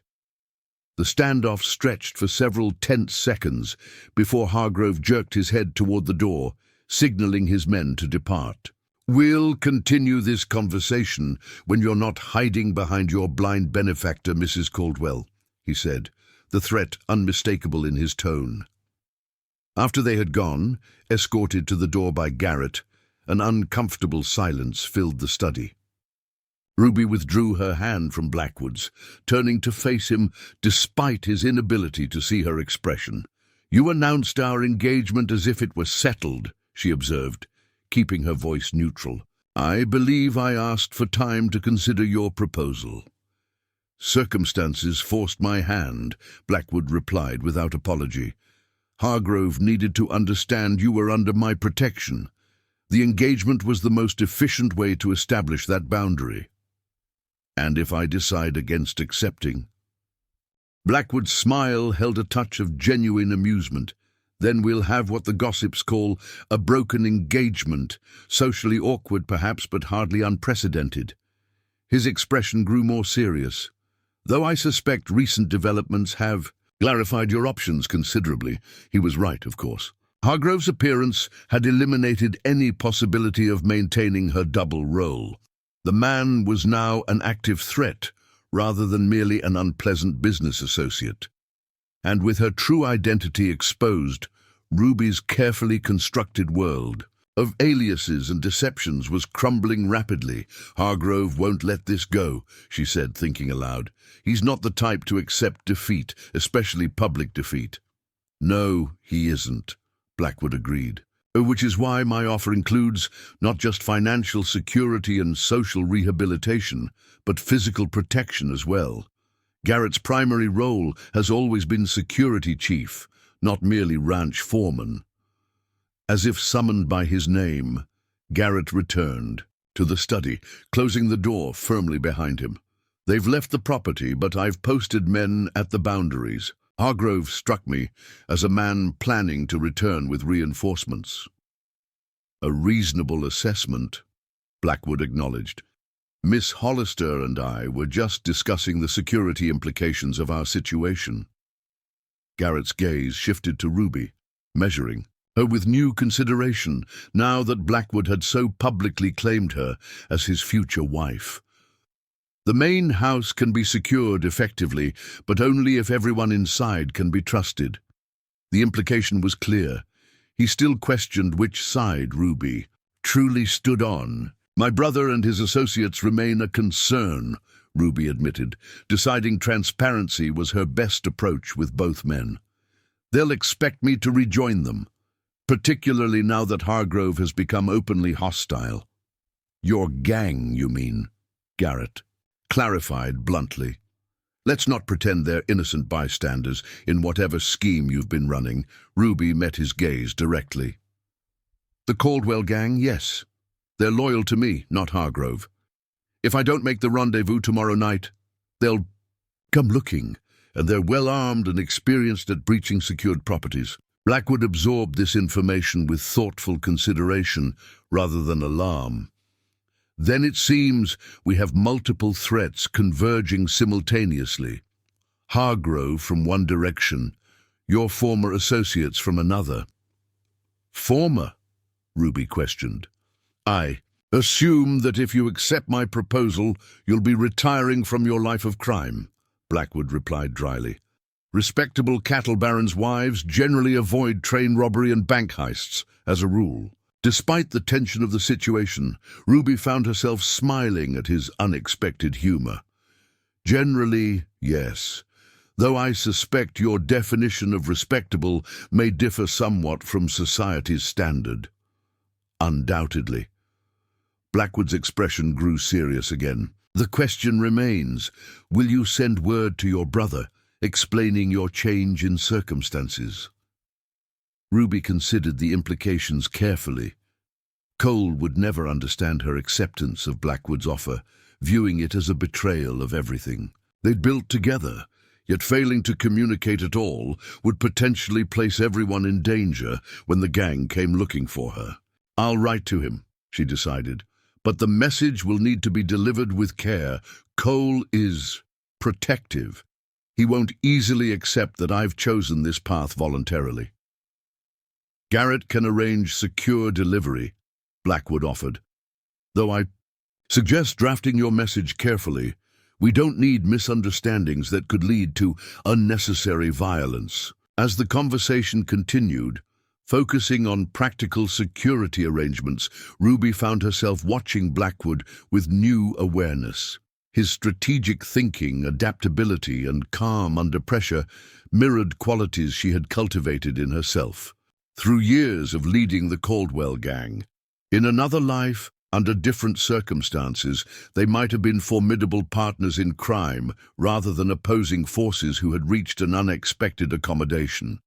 "One thing remains unclear to me," she said, when there was a pause in the practical discussions. "How did you discover my true identity? The Hollister scandal was over a decade ago, and I've been careful to erase that connection." Blackwood's expression shifted to one of subtle satisfaction. "The locket you wear. You touch it unconsciously when stressed or making difficult decisions. During one such moment, while serving dinner several weeks ago, the clasp failed and it fell open." Garrett described the miniature portrait inside, a distinguished gentleman with a distinctive scar along his right temple. Ruby's hand went automatically to the silver locket concealed beneath her dress, the one possession she had never abandoned through all her transformations. Inside was a small painted portrait of her father from his days as a respected judge, before scandal and disgrace had destroyed him. Judge William Hollister's scar was well known in legal circles, Blackwood continued. He received it defending a client from a courtroom attack early in his career. The incident made national papers. At the time, once we had that connection, your identity became a matter of simple research. The revelation that her most private talisman had betrayed her was both ironic and oddly fitting. Ruby had maintained the locket as her last connection to the person she had been before becoming an outlaw, the idealistic daughter who had believed in her father's integrity until the evidence of his corruption became undeniable. "You've been remarkably thorough," she acknowledged, a new respect coloring her tone. "Few people have ever seen beyond the personas I've created." "Blindness teaches one to perceive what others miss," Blackwood replied simply.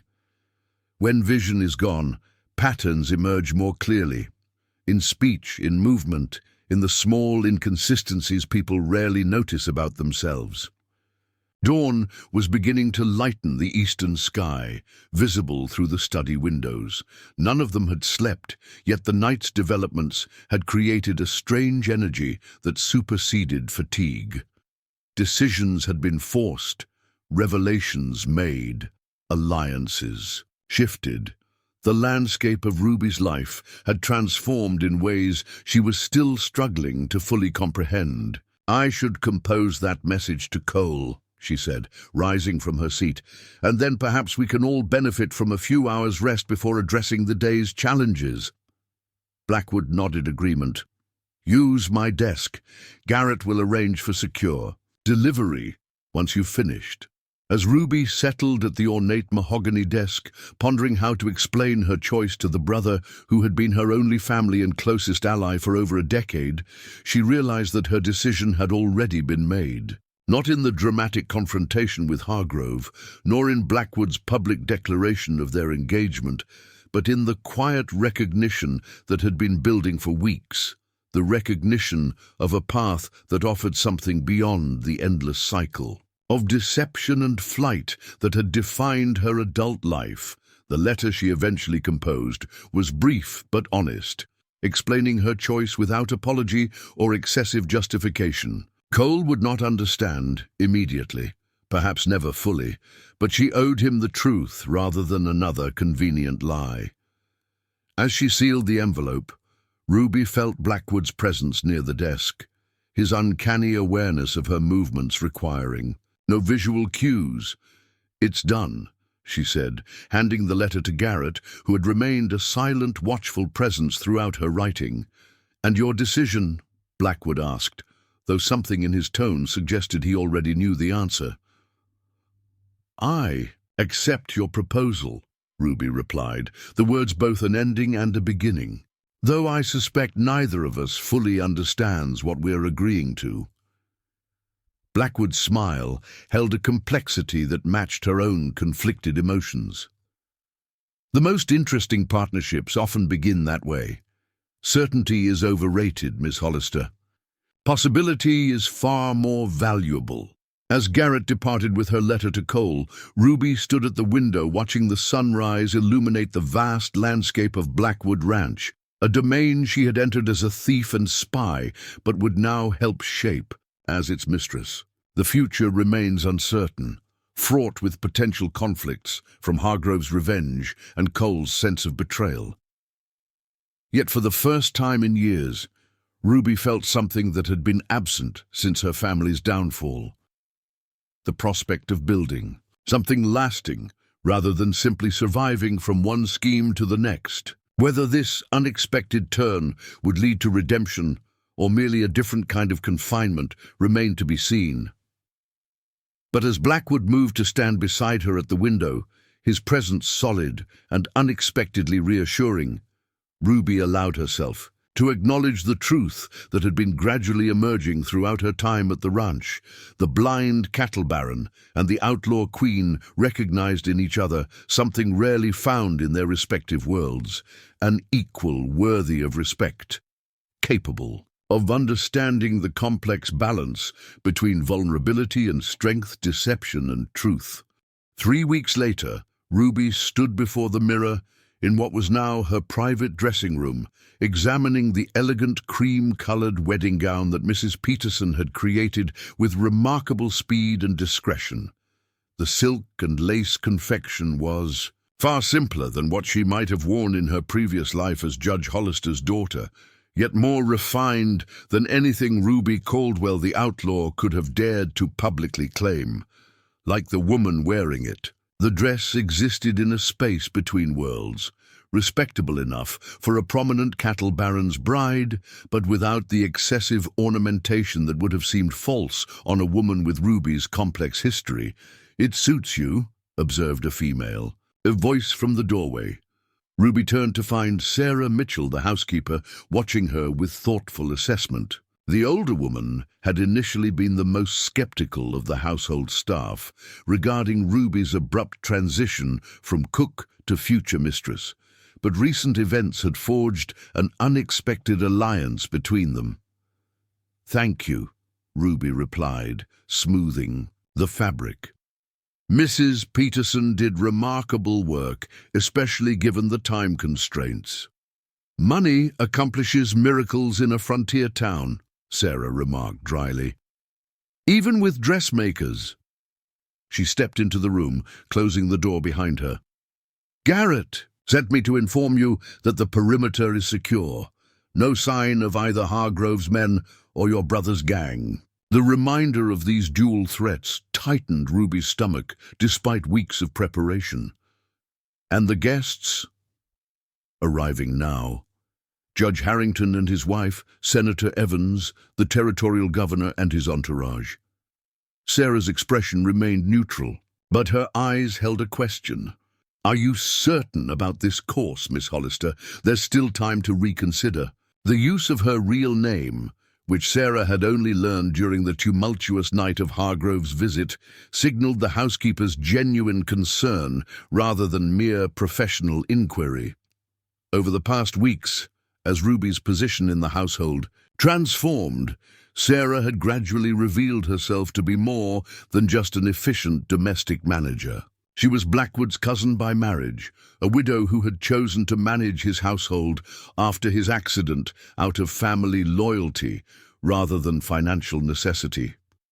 "I'm certain," Ruby replied with more confidence than she entirely felt. "This arrangement offers advantages to both Mr. Blackwood and myself." She turned back to the mirror, adjusting the simple pearl comb, securing her dark hair. though I admit I never imagined my wedding day quite like this." Sarah's reflection joined hers in the mirror, the older woman's expression softening slightly. "Few of us end up where we imagined, for better or worse.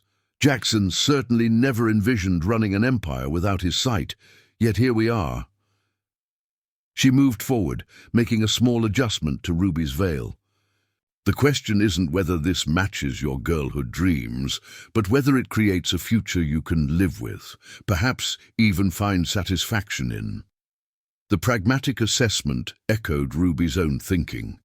Her agreement to marry Blackwood wasn't born of romance or desperation, but of clear-eyed evaluation of limited options and potential benefits. That Blackwood approached their union with similar practicality had made the decision easier, removing the complication of emotional expectations. Neither was prepared to fulfill. "Mr. Blackwood has been more than fair in his terms," Ruby acknowledged. The marriage contract they had signed the previous day specified her legal rights to certain properties and financial holdings, independent of Blackwood's control. A degree of autonomy unusual in marital arrangements. "Jackson has always valued competence above sentiment," Sarah observed. "In that you two are well matched, whatever else may develop between you." A knock at the door interrupted their conversation. Garrett entered without waiting for a response, his expression more grave than usual. "Rider approaching from the north," he announced without preamble. "Single man pushing his horse hard." "Hargrove?" Ruby asked, immediately alert. "No. Based on the description, it's your brother." Ruby's heart raced. Despite the carefully worded letter she'd sent explaining her decision, Cole had not responded. She had hoped he'd accepted her choice and moved on, taking the gang to safer territory as she'd suggested. His arrival now, minutes before the wedding ceremony, could only mean trouble. "Have your men intercept him?" she asked Garrett. The foreman shook his head. "Boss said to bring him in quietly through the side entrance. I want you to speak with him before the ceremony." The decision surprised Ruby, though perhaps it shouldn't have. Blackwood's strategic thinking consistently anticipated complications. Before they arose, he must have expected Cole might appear, despite the risk. "Very well, I'll meet him in the library. It's private and away from arriving guests." As Garrett departed to escort Cole, Sarah helped Ruby adjust her wedding attire, to ensure it wouldn't be damaged if she needed to move quickly. The unspoken acknowledgement that this meeting might require such precautions hung between them.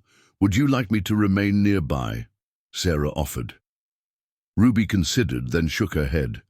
"This conversation needs to happen between Cole and me alone. But perhaps you could inform Mr. Blackwood of the development." Minutes later, Ruby stood in the library's bay window, watching guests arrive in their finest attire. The wedding had been organized with remarkable efficiency. Invitations sent to the territory's most influential families. Accommodations arranged for those traveling from Helena and beyond. The ranch house transformed into a venue worthy of what many were calling the social event of the season. The door opened behind her. Ruby turned to find Cole standing in the entrance, trail dust coating his clothing, his expression a complex mixture of anger, confusion, and reluctant concern. "You actually went through with it," he said, as a way of greeting. "I couldn't believe it until I saw the preparations myself." "Hello, Cole." Ruby gestured toward one of the leather armchairs. "You look tired. Please sit." He remained standing, eyes taking in her wedding gown with undisguised disbelief. "Why? After everything we've built, everything we've been through together, why throw it all away to become some blind rancher's trophy wife?"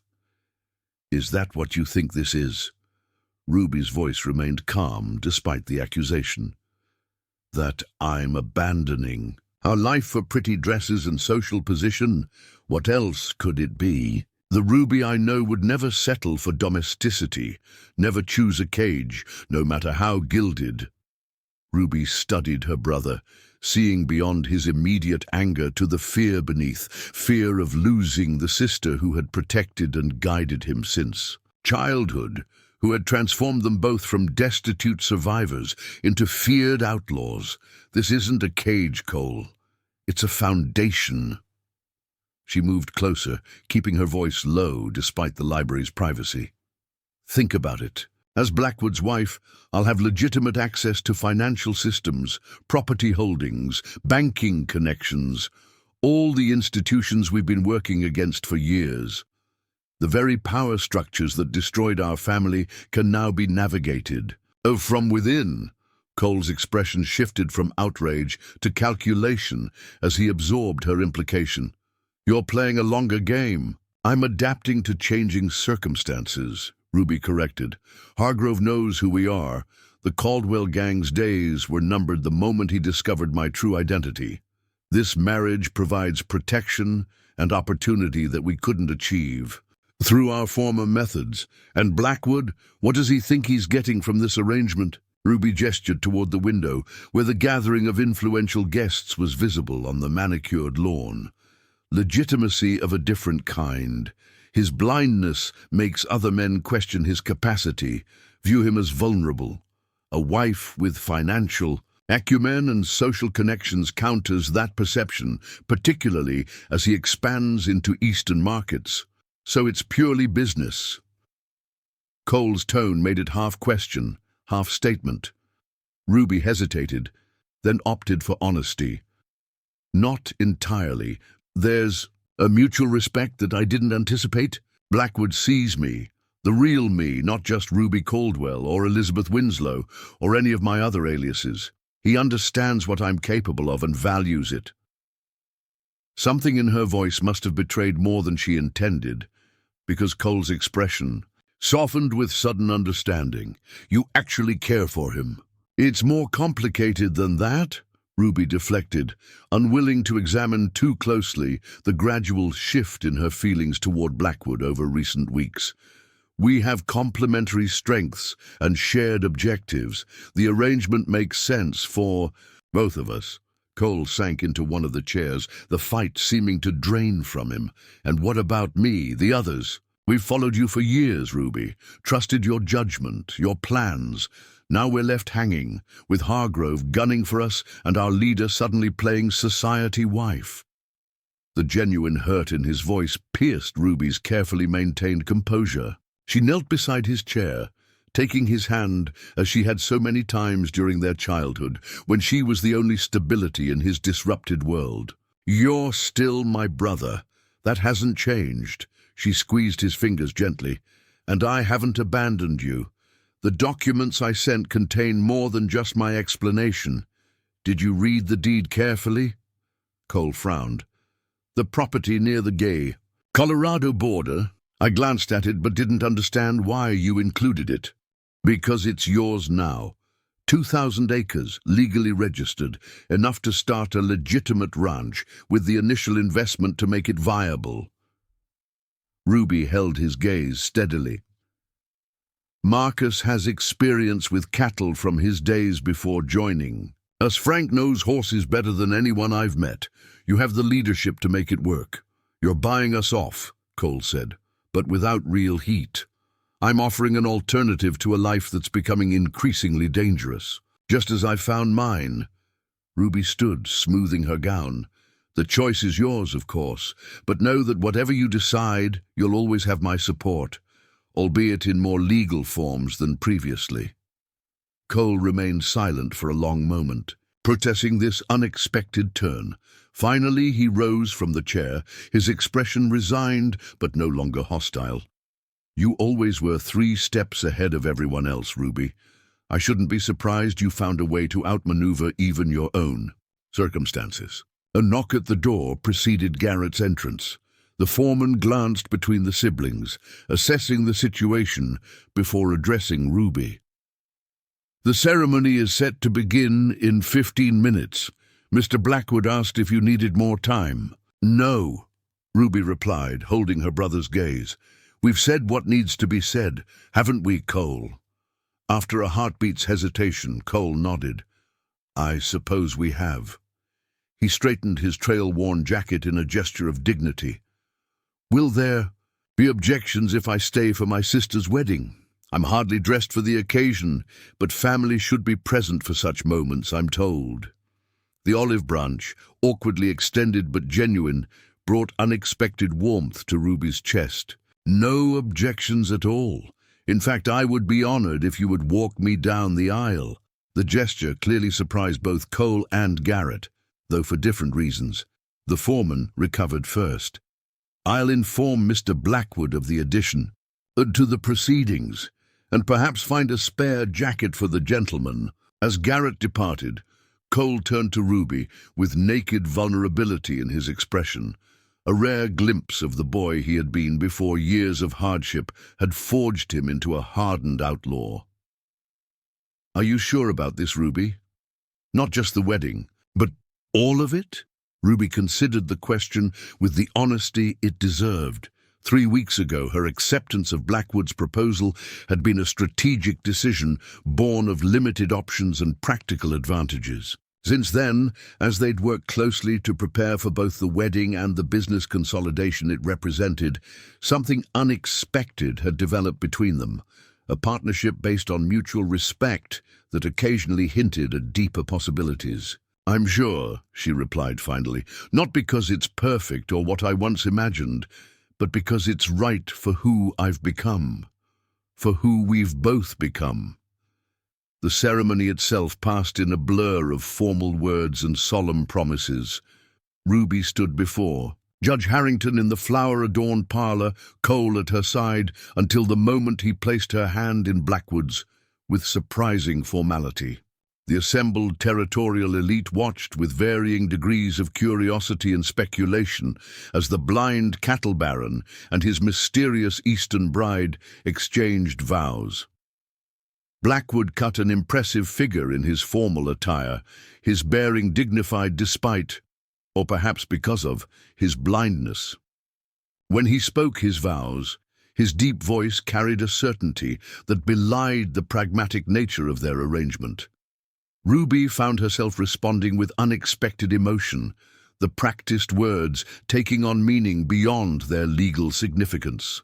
I now pronounce you husband and wife, Judge Harrington declared. Mr. Blackwood, you may kiss your bride. This moment, their first physical intimacy beyond the occasional guiding touch, had not been rehearsed. Ruby held her breath as Blackwood's hand lifted to gently trace the contour of her face, orienting himself with careful precision before leaning forward to place a chaste but lingering kiss upon her lips. The contact lasted only seconds, yet Ruby felt strangely disoriented when they separated, as if some fundamental element had shifted between them. Blackwood's expression revealed nothing of his thoughts, but his hand remained firm around hers as they turned to face their applauding guests. The celebration that followed featured all the expected elements of a prominent social union. Elaborate food, fine wine, music from musicians, brought specially from Helena, dancing in the cleared main hall.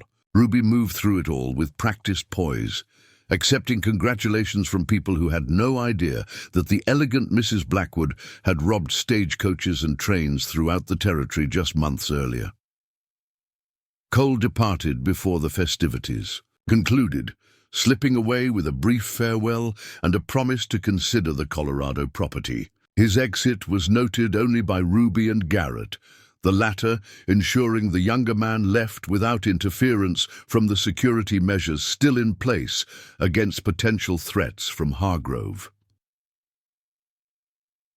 As evening fell and guests began to depart for their lodgings in town or the accommodations prepared at the ranch, Ruby found herself alone with Blackwood for the first time since exchanging their vows. They stood on the wide porch overlooking the property, the sounds of the remaining celebration muted behind them.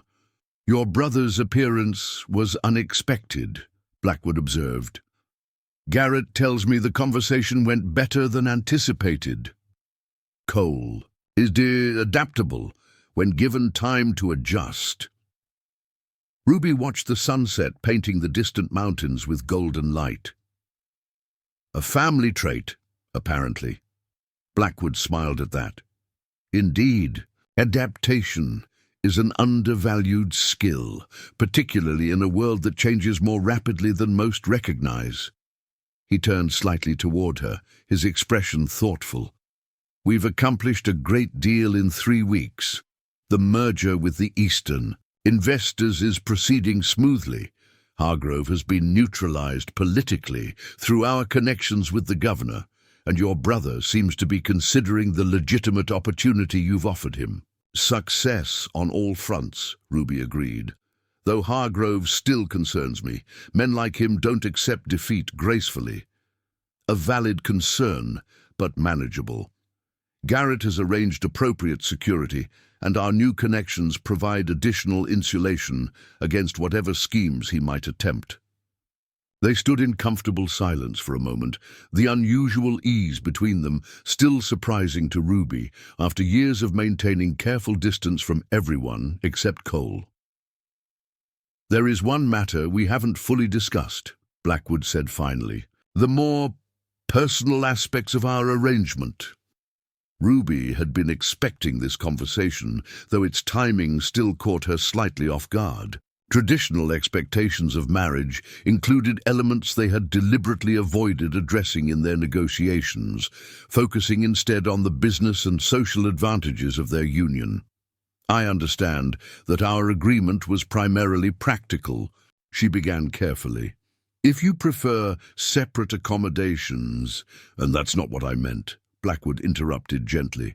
"I have no expectations regarding traditional marital relations. What I wanted to address was something altogether different."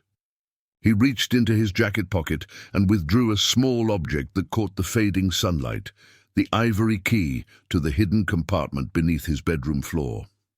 "This belongs to you now," he said, offering it to her, along with its contents. Ruby stared at the key, understanding immediately the magnitude of what he was offering. "Your fortune, the gold and bonds, you're giving me access to everything." "It seems appropriate given that it was what brought you here in the first place." A hint of amusement colored his tone, though I suspect neither of us anticipated the particular path that would lead from your initial scheme to this moment.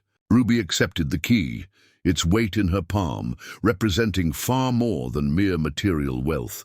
This was trust, absolute and unprecedented in her experience. Not the calculated risk of a business arrangement, but a genuine leap of faith from a man who had every reason to maintain his guards.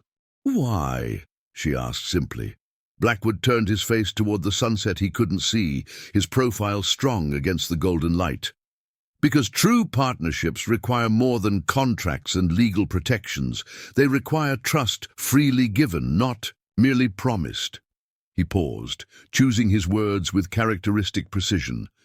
"And because I find myself hoping that what began as strategic necessity might evolve into something more meaningful for both of us."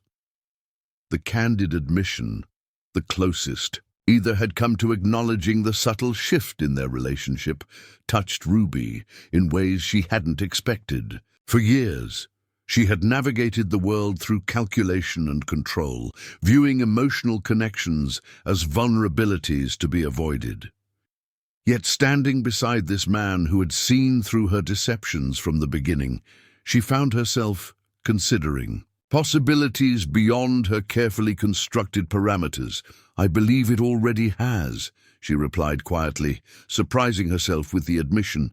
Blackwood's hand found hers with that uncanny accuracy, his fingers warm against her skin as they closed around the key she held. The simple contact carried more intimacy than their ceremonial kiss had, a connection based on choice rather than convention.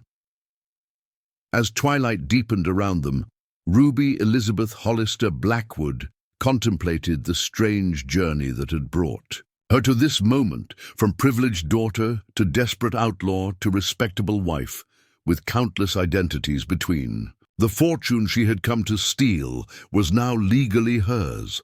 The man she had intended to deceive had become an ally, and perhaps something more. The past she had fled for so long had transformed from a burden into simply another chapter in her complex history. The frontier evening spread before them, vast with possibility. Tomorrow would bring new challenges. Hargrove's lingering threat, Cole's uncertain future, the complex business of merging their separate worlds into something cohesive. But for this moment, standing in the gathering darkness with her hand in Blackwoods, Ruby allowed herself to acknowledge a truth she had resisted for weeks. Sometimes the most valuable treasures are found not in hidden compartments beneath Turkish rugs, but in the unexpected connections formed when we're brave enough or desperate enough to reveal our truest selves. The blind cattle baron and the outlaw queen had each found something neither had been searching for. A partnership forged in deception, but evolving toward something genuine. Whatever challenges awaited them would be faced together. Two formidable individuals who had discovered in each other not just a convenient alliance, but the rare gift of being truly seen and valued for precisely who they were. Up next, you've got two more standout stories right on your screen. If this one hits the mark, you won't want to pass these up. Just click and check them out. And don't forget to subscribe and turn on the notification bell so you don't miss any upload from us.